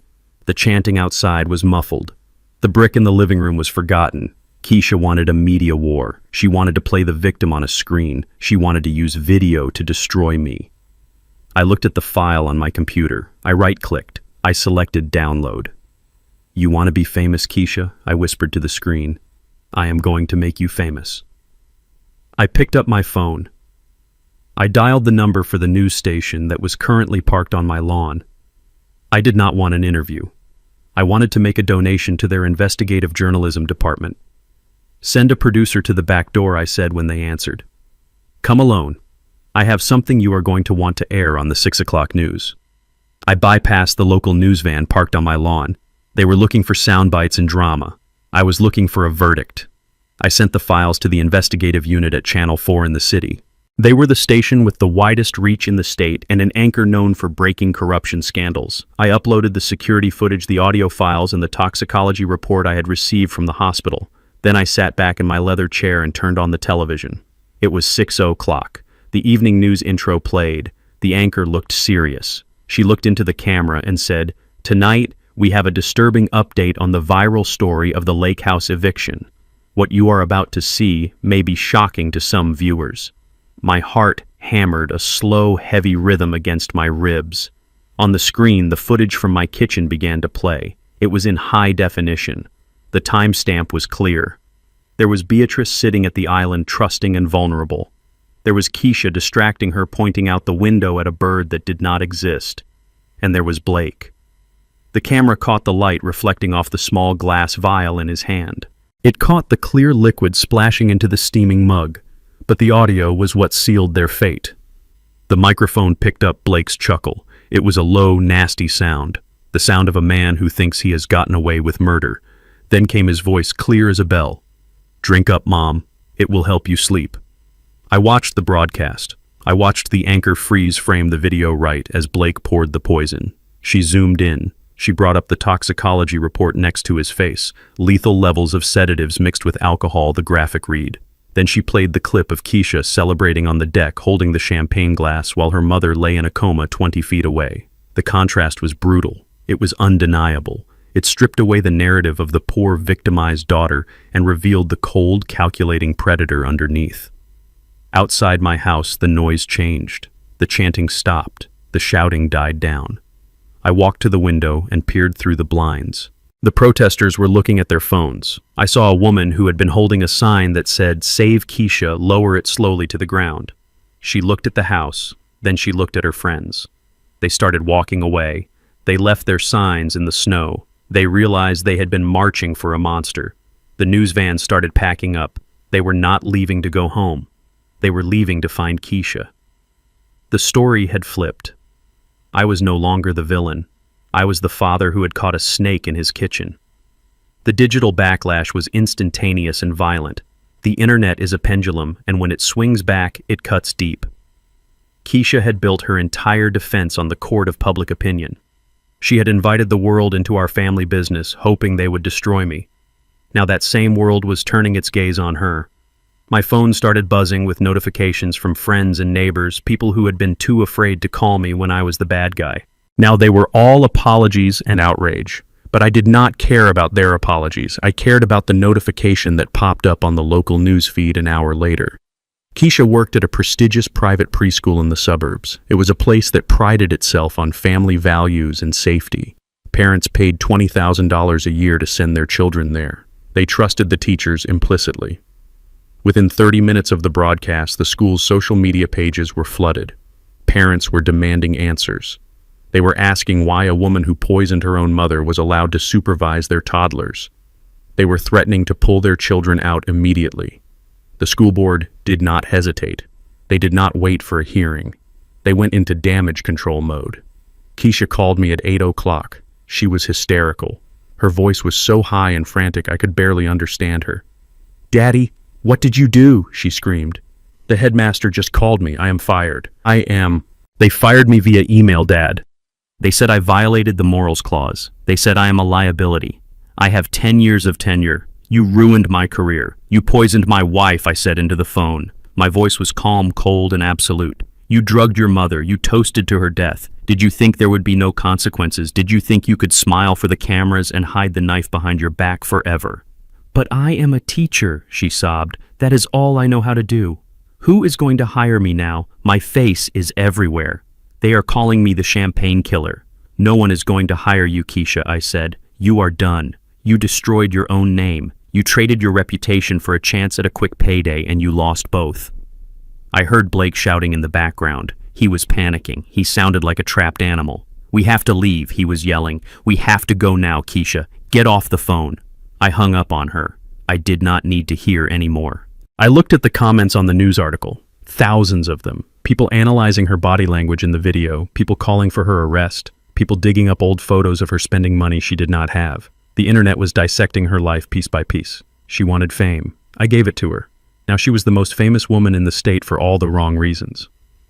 The most dangerous eyes watching that broadcast were not the parents at the preschool or the neighbors on the street. They were watching from a dark room in Chicago. The syndicate. The loan sharks Blake owed $800,000 to. They did not care about justice. They did not care about morality. They cared about their investment. And tonight they saw their investment evaporate on live television. For weeks, Blake had been stalling them. He had been telling them that the house sale was a done deal. He had told them the old man was senile and the old woman was dying. He had promised them that the moment the deed transferred, he would wire the funds. The news broadcast shattered that lie. It showed the world that I was not senile. It showed that I was fighting back. It showed that the house was tied up in a trust and now a criminal investigation. It showed that there would be no sale. There would be no money. The gold mine was closed. I sat in my study and watched the headlights of a car move slowly down the street. It was a black sedan with tinted windows. It drove past my house, slowing down but not stopping. It was not a news van, it was not a police cruiser, it was a shark circling the water. They knew where I lived, but they also knew I was not the one who owed them money. I was the one who had exposed the debtor. Blake's phone would be ringing right now. Not the burner phone I destroyed, but his real one. Or maybe they wouldn't call. Maybe they would just show up. Blake knew this. That was why he was screaming in the background of Keisha's call. He knew the clock had run out. He wasn't afraid of the police anymore. The police would just put him in a cell. These men would put him in a box. I walked to the window and checked the locks. I activated the perimeter alarm. I was safe. My house was a fortress. But out there in the cold in a cheap motel or his parents' basement, Blake was running out of places to hide. The real hunt had begun. The world thought this was a story about a greedy family. They didn't know it was about to become a story about survival. Blake had invited the devil into our lives to pay his bills. Now the devil was here to collect, and he didn't take checks. The week following the broadcast was a blur of legal maneuvering, but the most persistent annoyance was not the criminal investigation. It was Victoria Stone. The real estate agent who had toasted champagne on my deck while my wife lay dying was not going quietly into the night. She was a woman driven by a hunger for commissions that overrode all human decency. She filed a civil suit against the Wallace Family Trust for breach of contract and loss of income. She claimed she had brought a willing and able cash buyer to the table and that my intervention had cost her a $30,000 commission plus damages for reputational harm. She dragged me into a mediation hearing at a downtown law firm. I walked into the conference room with Morrison. The room was lined with mahogany and smelled of floor wax. Victoria sat at the far end of the long table next to her lawyer, a man who looked like he chased ambulances for a living. Victoria looked tired. Her professional veneer was cracking. The scandal had touched her too, but she was fighting like a cornered badger. She wanted her cut. Mr. Wallace signed a listing agreement through his agent Keisha Wallace. Her lawyer began without preamble. "We have a valid contract." The buyer deposited earnest money. Mr. Wallace's dramatic display at the property and subsequent media circus caused the buyer to withdraw. "We are seeking full compensation." Victoria leaned forward. Her eyes were hard and cold. "I did my job, Luther," she said. "I found a cash buyer in 24 hours. I do not care about your family drama. I do not care about the criminal charges against your son-in-law. That is not my business. My business is selling houses, and I sold yours. You owe me." I looked at her. I saw a woman who would sell the nails out of her own coffin if the price was right. She was completely unaware of the structural flaw in her entire argument. She was arguing about the paint color on a building that had no foundation.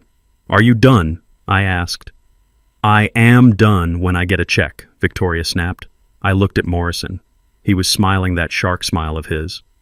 He opened his briefcase. He did not pull out a checkbook. He pulled out a single aged document protected in a plastic sleeve. It was not a new document. It was 10 years old. I slid the document across the polished table. It stopped right in front of Victoria. "Read the deed, Victoria," I said. "Read the whole thing. Not just the tax assessment. Read the restrictions."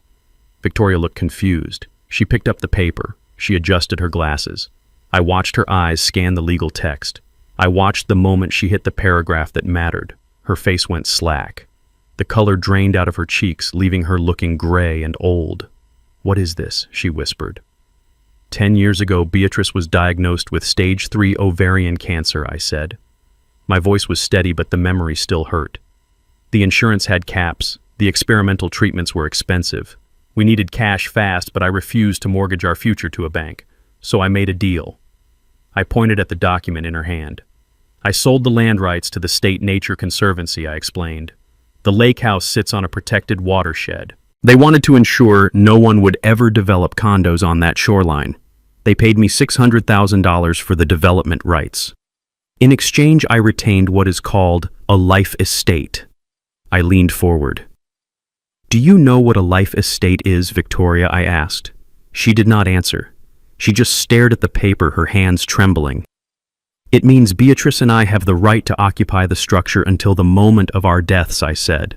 "We own the right to live there. We do not own the dirt, and we do not own the future of that house. The contract states clearly that upon the death of the surviving spouse, the structure is to be demolished and the land returned to its natural state." I sat back in my chair. "The house has a market value of $0, I said. "It cannot be sold. It cannot be transferred. It cannot be inherited. It is a ghost asset. It exists only as long as I draw breath." Victoria dropped the paper. It fluttered to the table. "You mean," she stammered, "you mean the house is worthless?" "Commercially, yes," I said. "To me it is priceless. To a buyer it is a liability. You were trying to sell a house that legally does not exist on the market. If you had done a proper title search instead of rushing for a quick cash grab with a desperate con artist, you would have known that." Her lawyer picked up the document. He read it quickly. He closed his file. He put his pen in his pocket. "We are done here," he said to Victoria. "You have no case. You cannot sue for commission on an illegal sale." Victoria looked at me with pure hatred. But under the hatred, there was humiliation. She had been outsmarted by an old man she thought was senile. She had staked her reputation on a phantom. But the real impact of this revelation was not on Victoria Stone. It was on the two people who were not in the room. It was on Blake and Keisha. I looked out the window of the high-rise office. I thought about my daughter and her husband sitting in some cheap motel room hiding from the police and the loan sharks. I thought about their master plan. They had drugged Beatrice. They had risked life in prison. They had destroyed their family. And for what? To inherit a house that was scheduled for demolition. They thought they were killing us for $1 million payday. In reality, they were killing us for nothing. If they had succeeded, if Beatrice had died, and if they had managed to kill me too, they would have gone to the reading of the will and found out that they owned absolutely nothing. The state would have come in with bulldozers the next week. It was the ultimate punchline to a joke they didn't even know they were telling. Morrison started laughing. It was a dry, dark sound. "They tried to commit murder for a depreciating asset," he said. "They are not just evil Luther. They are stupid, historically stupid." I did not laugh. I felt a deep, heavy sadness. My daughter was so blinded by greed she never bothered to ask me about my life. She never asked how I paid for her mother's cancer treatment. She never asked about the legacy of the land. She just saw a big house and assumed it was a pile of gold waiting to be looted. She saw the facade, I said. She never checked the foundation. Victoria stood up. She grabbed her purse. She did not say sorry. She did not look at me. She walked out of the room, her heels clicking a retreat on the hardwood floor. Her lawyer followed her, leaving the settlement papers unsigned on the table. We walked out of the building into the cold autumn air. I took a deep breath. The air tasted clean. "That is the end of the civil threats," Morrison said. "Now we watch them eat each other." I nodded. The legal war was over. The house was safe because it had never been in danger. But the war on the streets was just heating up. Blake had promised $1 million to violent men. He had promised them the proceeds from the sale of the lake house. Now the word would get out. The house was unsellable. The money did not exist. Blake was a man who had sold a bridge he did not own, and the people who bought the toll booth were coming to collect. The call from Sheriff Miller came at 2 in the morning. It was the kind of call you expect when you deal with men who solve problems with tire irons instead of lawsuits. They found Blake. He was not at a hotel. He was not at the airport. He was dumped on the sidewalk in front of the emergency room entrance, the same place where he had tried to block me from seeing my wife. He was conscious, but barely. The sheriff told me the details with a grim satisfaction. Blake had tried to negotiate with the collection crew from Chicago. He tried to sell them the story about the trust being a mistake, about the house still being sellable. They did not listen. They broke his index finger and his middle finger on his right hand. The fingers he used to sign checks. The fingers he used to hold a champagne glass. It was a message. It was a receipt. I drove to the hospital not to comfort him but to verify. I stood in the doorway of his room. He was bandaged and bruised, his face swollen to twice its size. He looked at me with one good eye. There was no arrogance left. There was only the hollow terror of a man who knows the debt is not paid. The broken fingers were just the interest payment. The principal was still due. And since Blake had no money, the creditors would look for the next available asset. They would look for the co-signer. They would look for the wife. I walked away from his room without saying a word. I had nothing to say to a man who was already dead. The sharks would wait for him to heal just enough to work, and then they would bleed him for the rest of his life. But my business was not with Blake anymore. It was with the person he had dragged into the pit with him. I was back in my kitchen making tea for Beatrice when my phone rang. It was Keisha. I put it on speaker. Her voice was a high, thin shriek of panic. "Daddy, you have to help me. They are outside. I see the car, the black sedan. They are sitting in front of the motel. I knew she was hiding in a cheap motel on the outskirts of town. I knew because I had been tracking her phone location not to help her, but to keep her away from us. Keisha," I said calmly, checking the water temperature. "You should call the police." "I cannot call the police," she sobbed. "Blake put my name on the loan documents. He forged my signature on the guarantee, but the sharks do not care about forgeries. They think I am the partner. They think I have the money from the house sale. They sent me a picture, Dad. They sent me a picture of Blake's hand. They said, 'I am next. Please, Dad, wire me $50,000, just enough to make them go away for a week. I will pay you back. I swear.'" She was begging for her life. A father's instinct is to protect. It is biological. It is hardwired into the DNA to shield your offspring from fire. My hand wavered over the counter. For a split second, I calculated the cost. $50,000 to save her legs. $50,000 to buy her time.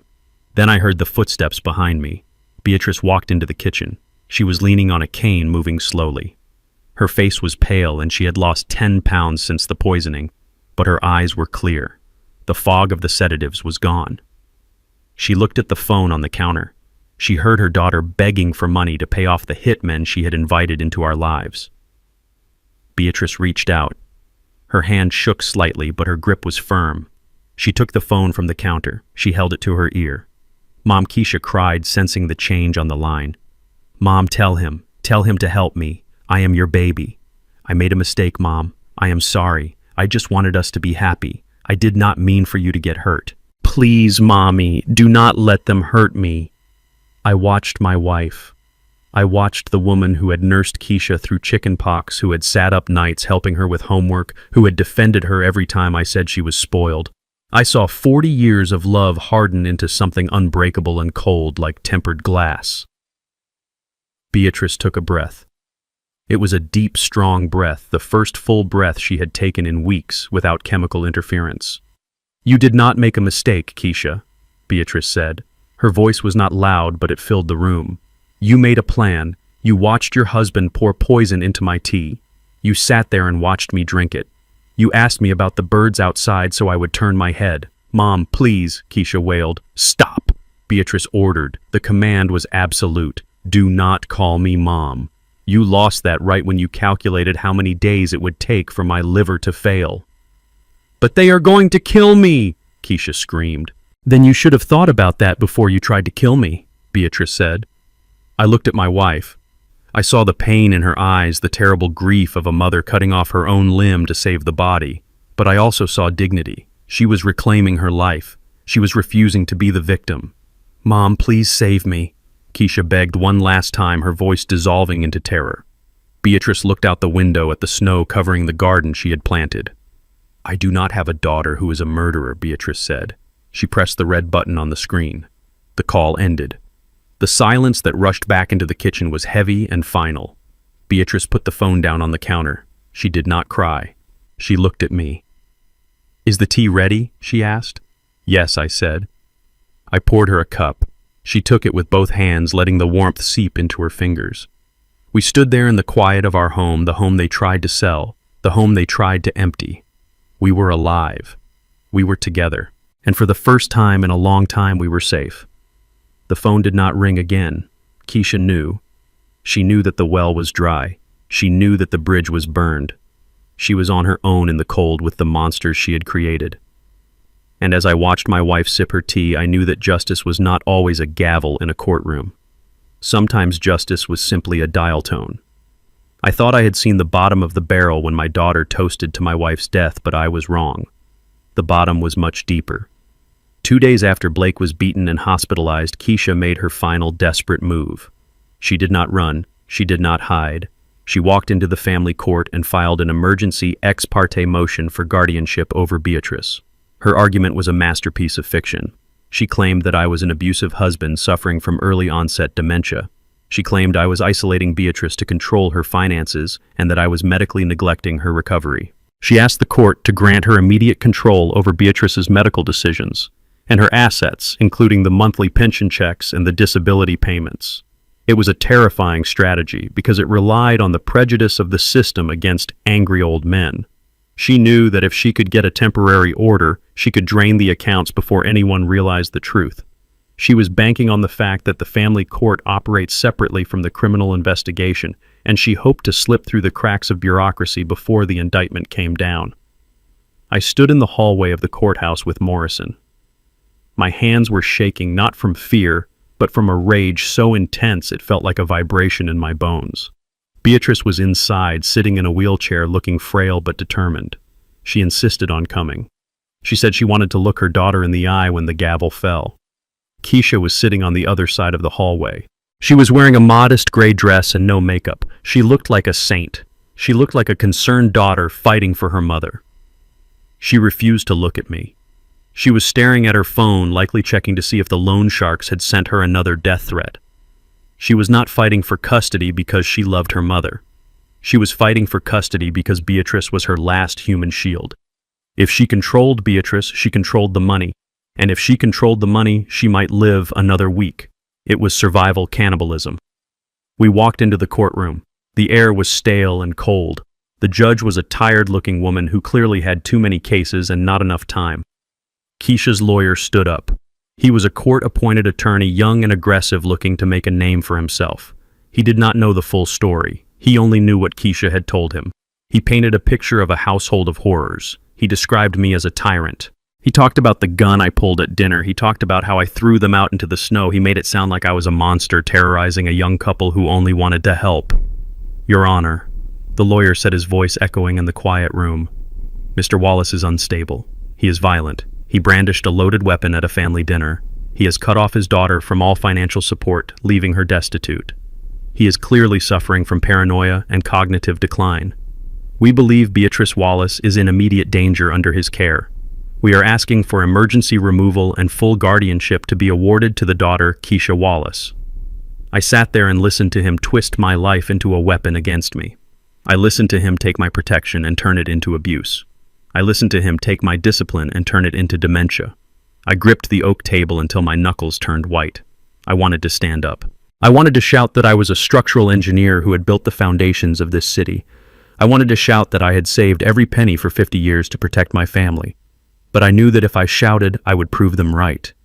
If I lost my temper, I would lose my wife. Mr. Wallace, Keisha's lawyer said, turning to face me, "Is it true that you keep a loaded firearm in your dining room?" "It is true," I said, my voice low and steady. "Is it true that you pointed that firearm at your son-in-law?" "I pointed it at a man who was strangling my daughter," I said. The lawyer smirked. "So you admit to using lethal force as a negotiation tactic?" I felt the blood rushing to my ears. It was a trap. He was baiting me. He wanted the angry black man. He wanted the stereotype. I looked at Keisha. She was dabbing her eyes with a tissue, playing the part perfectly. She was willing to destroy my character, destroy my history, just to get her hands on a checkbook. "Mr. Wallace," the lawyer pressed, "do you believe there is a conspiracy against you? Do you believe your family is trying to kill you?" "I do not believe it," I said. "I know it." The lawyer turned to the judge. "Paranoia. Your Honor, classic symptom of dementia. He believes his own children are assassins. He is detached from reality." I felt Morrison's hand on my arm. He was telling me to hold on. He was telling me to wait. But it was hard. It was the hardest thing I have ever done. To sit there and let a stranger call me crazy while the woman who tried to kill my wife sat 5 feet away looking like an angel. I closed my eyes. I counted backward from 10. I thought about the tensile strength of steel. I thought about how much pressure a beam can take before it snaps. I was close to the breaking point. Morrison stood up. He did not raise his voice. He did not object to the character assassination. He simply walked to the center of the room. "Your Honor," Morrison said, "we can debate Mr. Wallace's temperament all day. He is a stern man. He is a protective man. But this hearing is about the welfare of Beatrice Wallace. The petitioner claims she is the best person to care for her mother. She claims her mother's medical condition is the result of the father's negligence." Morrison paused. He turned and looked at the back of the courtroom. The double doors opened. A man walked in. He was wearing a white lab coat and carrying a thick file. It was Dr. Aris, the chief forensic pathologist for the state. "We would like to call a witness," Morrison said. Keisha's lawyer jumped up. "Objection. This is a guardianship hearing, not a criminal trial. We were not notified of this witness. This goes to the heart of the mother's medical condition," Morrison countered. "If you want to determine who is fit to care for her, you need to know what is killing her." The judge looked at Dr. Aris, then at Keisha. Keisha had stopped crying. She was staring at the doctor with a look of pure terror. She knew who he was. "Allow the witness," the judge said. Dr. Aris took the stand. He adjusted his glasses. He opened the file. "Dr. Aris," Morrison asked, "you analyzed the biological samples taken from Beatrice Wallace 3 days ago." "I did," Dr. Aris said. His voice was dry and clinical. "And did you find evidence of the benzodiazepines and alcohol we already know about?" "Yes," the doctor said, "but we ran a more comprehensive panel. We tested hair follicles." Keisha made a small squeaking sound. Her hand went to her mouth. "Explain to the court what a hair follicle test shows," Morrison said. "Hair grows at a steady rate," Dr. Aris explained. "It acts like a timeline. As it grows, it traps chemical compounds from the bloodstream. By analyzing segments of the hair, we can determine what substances were in a person's body months or even years ago." "And what did you find in Beatrice Wallace's hair?" Morrison asked. "We found thallium," Dr. Aris said. The courtroom went silent. Even the judge stopped writing. "Thallium," Morrison repeated. "Is that a medication?" "No," the doctor said. "Thallium is a heavy metal. It was used historically as rat poison. It is tasteless, odorless, and colorless. It causes hair loss, nerve damage, organ failure, and eventually death. It mimics natural illnesses like autoimmune disorders or dementia." "And was this a one-time exposure?" Morrison asked. "No," Dr. Aris said. He held up a chart with a red line that spiked and dipped over and over again. The levels indicate systematic ingestion over a period of at least 6 months. The doses were small at first, just enough to make her sick and confused. Then they increased. The spike 3 days ago was a lethal dose. This was not an accident. This was a slow, controlled execution. The judge looked at Keisha. Her face was a mask of horror, but it was not the horror of a daughter learning her mother was poisoned. It was the horror of a criminal realizing the microscope had found the fingerprint. "Thallium," Morrison said, turning to face Keisha. "It is not something you buy at the grocery store. It is something you have to order. Something you have to research." He walked over to the plaintiff's table and slammed a piece of paper down in front of Keisha. "This is a credit card statement from an account in your name," Keisha, Morrison said. "It shows a purchase from a chemical supply company in Mexico 6 months ago. The shipment was labeled as gardening supplies, but the customs manifest says thallium sulfate." Keisha stood up. Her chair fell backward. "I didn't," she stammered. "I didn't mean to. Blake told me it wouldn't hurt her. He said it would just make her confused so we could get the papers signed. He promised she wouldn't die." The admission hung in the air. She had just confessed in open court. She threw her husband under the bus, but she threw herself right along with him. She admitted she knew. She admitted she participated. The judge slammed her gavel down. The sound was like a thunderclap. "Bailiff," the judge barked, "take that woman into custody immediately." Keisha screamed. It was a high, piercing sound that shattered the dignity of the courtroom. 2 deputies moved in. They grabbed her arms. "No, Daddy, help me!" she yelled, looking at me. "Daddy, please do not let them take me. I am pregnant. I am scared." I looked at her. I looked at the daughter who had put rat poison in her mother's tea for 6 months. I looked at the woman who had watched her mother waste away and called it dementia. I stood up. I walked over to Beatrice. I put my hand on her shoulder. Beatrice looked at Keisha. Her eyes were dry. "You are not scared of jail," Keisha," Beatrice said softly. "You are scared because the money is gone." The deputies handcuffed Keisha. They dragged her out of the courtroom. She was kicking and screaming, cursing me, cursing her mother, cursing Blake. I watched the doors close behind her. The silence returned to the room. The judge looked at me. She looked shaken. "Mr. Wallace," the judge said, "the motion for guardianship is denied with prejudice. I am issuing a permanent order of protection for you and your wife, and I am recommending to the district attorney that these charges be upgraded to attempted first-degree murder. Thank you." "Your Honor," I said. I helped Beatrice stand up. We walked out of the courtroom together. We walked slowly. We were old. We were tired. We were parents who had just watched our only child be taken away in chains. But as we walked out into the sunlight, I felt the weight lift. The poison was gone. The threat was gone. The bridge had held. It was battered and scarred, but it was still standing. And that was all that mattered. The courtroom transformed instantly from a place of civil debate into a crime scene. The judge did not even have to finish her sentence before the doors at the back of the room swung open again. This time it was not a lone doctor entering. It was a tactical team of sheriff deputies led by Detective Johnson from the Homicide Division. They moved with the precision of a demolition crew.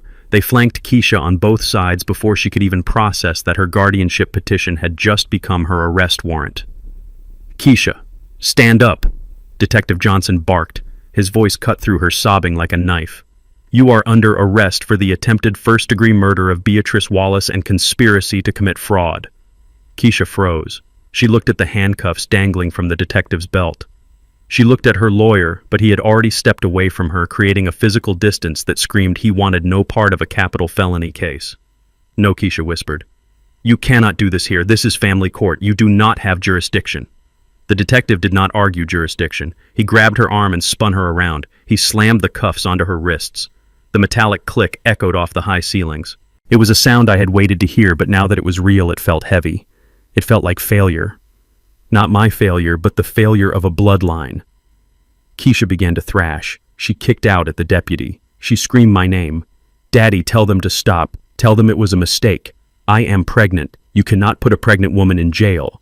I stood completely still. I watched the officer recite her rights. "You have the right to remain silent. Anything you say can and will be used against you." Keisha did not remain silent. She looked at me, her face contorted into a mask of pure, unadulterated rage. "This is your fault," she screamed, spitting as the deputies dragged her toward the side exit. "You set me up. You waited until today to bring that doctor in. You wanted to humiliate me. You hate me. You have always hated me. I did not set you up." "Keisha," I said, my voice calm despite the storm inside me, "you bought the poison. You poured the tea. I just turned on the lights." She continued to scream as they hauled her out. She cursed me. She cursed her mother. She cursed the unborn child inside her for not being enough leverage to save her. The doors slammed shut, cutting off her voice. The silence that followed was heavy. The judge looked at me and nodded slowly. It was a nod of respect, but also of pity. She knew that winning this case was the worst kind of victory a father could have. While Keisha was being processed at the county jail, her husband was facing his own reckoning at the prison ward of the city hospital. Detective Johnson filled me in on the details later that evening as we sat in my living room. He played the audio from Blake's interrogation. It was pathetic. It was the sound of a man drowning and climbing on top of his wife to breathe. Blake was lying in a hospital bed with 2 broken fingers and a face that looked like raw meat. When the detectives told him about the thallium found in Beatrice's hair, he didn't even try to deny it. He didn't ask for a lawyer. He asked for a deal. It was Keisha, he wheezed on the recording. It was all her idea. She found the supplier online. She said her mother was taking too long to die. She said the pills were not working fast enough. I listened to his voice. It was desperate and thin. I told her to stop. Blake continued. I told her it was dangerous. But she said we needed the money for the baby. She said her father would never give us a dime while the old witch was alive. She mixed the doses. She put it in the sugar bowl. I just wanted to sell the house. I am a businessman, not a killer. She is the psycho. Detective Johnson paused the tape. He looked at me. "We played this for your daughter an hour ago," he said. And I asked. "And she cracked?" Johnson said. He pressed play on a second recording. It was Keisha. She sounded manic. "He is a liar," she shrieked. "Blake forced me. He said the loan sharks were going to kill us both. He said if I didn't help him get the money, he would cut the baby out of me. He made me buy the poison. He stood over me while I ordered it. He tested it on the neighbor's dog first. I closed my eyes. They were eating each other. They were tearing each other apart piece by piece, hoping that if they threw enough mud at the partner, the law would lose sight of them. They admitted to everything in their effort to deny it. They admitted to the dog. They admitted to the sugar bowl. They admitted to the timeline. They were not partners anymore. They were enemies locked in a cage match, and the only prize was a few less years in a federal penitentiary. It is a race to the bottom, Johnson said, putting the recorder away. But the physical evidence points to both of them. Keisha bought it. Blake administered it. They are both going down for 20 years minimum. Conspiracy to commit murder carries the same weight as the act itself. And with the financial fraud added on, they will be old people before they see the outside of a cell. I looked at the empty fireplace. I thought about the little girl who used to sit on my knee and ask for pony rides. I wondered where she went. I wondered when the greed had eaten her soul. Was it when she met Blake, or was it there all along waiting for the right temperature to hatch? It didn't matter now. The structural failure was total. The building had collapsed. All that was left was to clear the debris. I walked out of the courthouse supporting Beatrice. The paparazzi were waiting at the bottom of the steps, but I ignored them. I saw a police cruiser parked near the transport van. The back door was open. Keisha was sitting inside. She was wearing an orange jumpsuit now. The gray dress was gone. Her hands were cuffed to her waist. She saw me. She did not scream this time. She did not beg. She looked at me with eyes that were cold and dead. There was no remorse in that gaze. There was only hatred. She hated me because I had won. She hated me because I had money and she did not. She hated me because I was the wall she could not break. I stopped. I looked at my daughter. I wanted to see a trace of the child I loved. I wanted to see regret. But I saw only a stranger. A dangerous stranger who would have stepped over my corpse to get to a bank account. Beatrice squeezed my arm. Her grip was strong. "Keep walking, Luther," she said softly. "Do not look back." I looked at Beatrice. She was looking forward toward the car, toward our future. She had already mourned the daughter she lost. She was done. I turned my head. I broke eye contact with Keisha. I turned my back on the van. I turned my back on the hatred. I helped my wife into the truck. I buckled her seatbelt. I walked around to the driver's side and climbed in. As I started the engine, I saw the transport van pull away in the rearview mirror. It turned a corner and disappeared. I put the truck in gear. "Where do you want to go, Beatrice?" I asked. "Home," she said. "To the lake." I nodded. We drove out of the city, leaving the wreckage of our family behind us. The road ahead was clear. The snow had melted, and for the first time in a long time, the foundation felt solid. 6 months later, I turned the key in the lock of the lake house front door. The mechanism clicked smoothly. I had replaced the locks immediately after the arrest, but this was the first time Beatrice and I had returned to stay since that Tuesday. It was November again, and the snow was falling just as hard as it had on the day I found my wife dying. But this time, the silence in the woods did not feel ominous. It felt clean.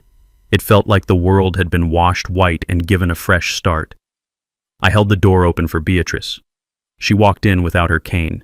Her hair was growing back thick and silver, covering the patches where the thallium had caused it to fall out. She looked around the living room. The furniture was the same. The fireplace was cold, but the ghosts were gone. There was no smell of sickness. There was no echo of false laughter from the back deck. I walked to the sliding glass doors and looked out at the lake. The deck was empty. The table I had flipped was gone, replaced by a sturdy teak set I had built myself in the spring. I remembered the champagne glass shattering. I remembered Blake's arrogant smile. I remembered Keisha wrapped in fur while her mother lay in a coma. Those memories were still there like cracks in concrete, but they were no longer structural. We had reinforced the house with truth, and now it was standing strong again. I went to the kitchen and filled the kettle. I did not check for poison. I did not check for cameras. I made tea for my wife because it was a cold day, and we were alive to drink it. We sat by the window watching the snow pile up on the railing. We did not speak. We did not need to. We just sat in the quiet knowing that no one was plotting our demise. No one was counting our days. We were just two old people enjoying the view we had paid for with 40 years of labor and 6 months of hell. The peace was heavy, but it was ours. We had fought for it and we had won. The sound of a car engine in the driveway broke the silence, but I did not reach for my gun. I knew who it was. I walked to the porch and watched Jasmine hop out of her beat-up sedan. She was carrying a box of books and a backpack. She looked different than the terrified girl I had found behind the dumpster. She stood taller. Her eyes were bright. She was not looking over her shoulder anymore. Jasmine was moving in. We had cleared out the guest room, the room that Keisha used to demand for herself, and we had turned it into a study space. I walked down the steps to help her. I grabbed a heavy box from the trunk. "I got it, Grandpa," she said, reaching for it. "You have a bad back." I held onto the box. "I am 71, not invalid," I said. "I carried steel beams before your mother was born. I can carry your textbooks." She smiled. It was a real smile. It reminded me of Beatrice when she was young. We walked inside together. We spent the afternoon unpacking her life. I watched her arrange her law books on the shelf. I watched her pin up her acceptance letter to the state university. I had paid her tuition in full that morning. It came from the trust fund. It was the same money Keisha had tried to steal.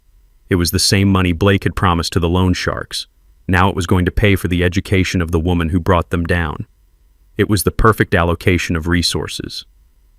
Jasmine turned to me holding a framed photo of her and Keisha taken years ago. She looked at it for a long time. "Do you think she misses us?" Jasmine asked quietly. I looked at the photo. I saw the mask on my daughter's face, the smile that hid the calculation. "I think she misses the lifestyle, Jasmine," I said honestly. "I think she misses the security, but I do not think she misses us. You cannot miss people you never really saw." Jasmine nodded. She placed the photo face down in a drawer. She closed the drawer. "I am ready for school," she said. "I am going to make you proud, Grandpa." "You already did," I said. "You saved this family." I left her to study and went back to the living room. The house felt full again. It wasn't full of noise and demands, it was full of potential. I had lost a daughter, but I had gained a granddaughter who understood the value of integrity. The lineage had skipped a generation, but the foundation was still good. Night fell early, covering the lake in darkness. I built a fire in the stone hearth. The dry wood caught quickly, snapping and popping as the flames licked upward. I sat in my armchair, the heat warming my face. Beatrice sat opposite me, knitting a scarf. The rhythmic click of her needles was the only sound in the room. I reached into my pocket and pulled out a single piece of paper. It was a photocopy of the forged power of attorney, the document Blake had waved in my face on this very property. It was the piece of paper they thought was a golden ticket. It was the piece of paper that proved they thought I was weak. I looked at the jagged signature. I looked at my wife's name scrawled by a hand fighting against poison. It was a document of hate. It was a document of greed. I leaned forward. Beatrice stopped knitting. She looked at the paper in my hand. She knew what it was. "Do it," she said softly. I tossed the paper into the fire. It landed on a burning log, the edges curled instantly, turning black. The paper ignited. I watched the flames consume the words. I watched the signature vanish into ash. I watched the lies turn into smoke and disappear up the chimney into the cold night air. It burned fast. It burned bright. And then it was gone. Beatrice reached out and took my hand. Her grip was strong. Her skin was warm. "We lost a child, Luther," she said. Her voice was steady, but her eyes were wet. "We lost the family we thought we had, but we kept our dignity. And we kept each other." I squeezed her hand. "That is all that matters," I said. We sat there watching the fire die down until it was just glowing embers. The screen faded to black in my mind. The story was over. The structure had been tested by fire and ice and betrayal. It had groaned. It had cracked. But it did not fall. I was Luther Wallace. I was a structural engineer, and my house was still standing. This experience taught me the hardest truth of all. Blood does not make you family. Loyalty does. Respect does. I spent 40 years building bridges to connect people, but sometimes you have to burn a bridge to keep the enemy from crossing. We often think that cutting off toxic family members is cruel, but it is actually an act of survival. You cannot keep warming a snake in your house and be surprised when it bites you. True wealth isn't the house or the money. It is the peace of mind knowing the person sitting next to you by the fire actually loves you. If you agree that dignity is worth fighting for, hit that like button and subscribe for more stories of justice.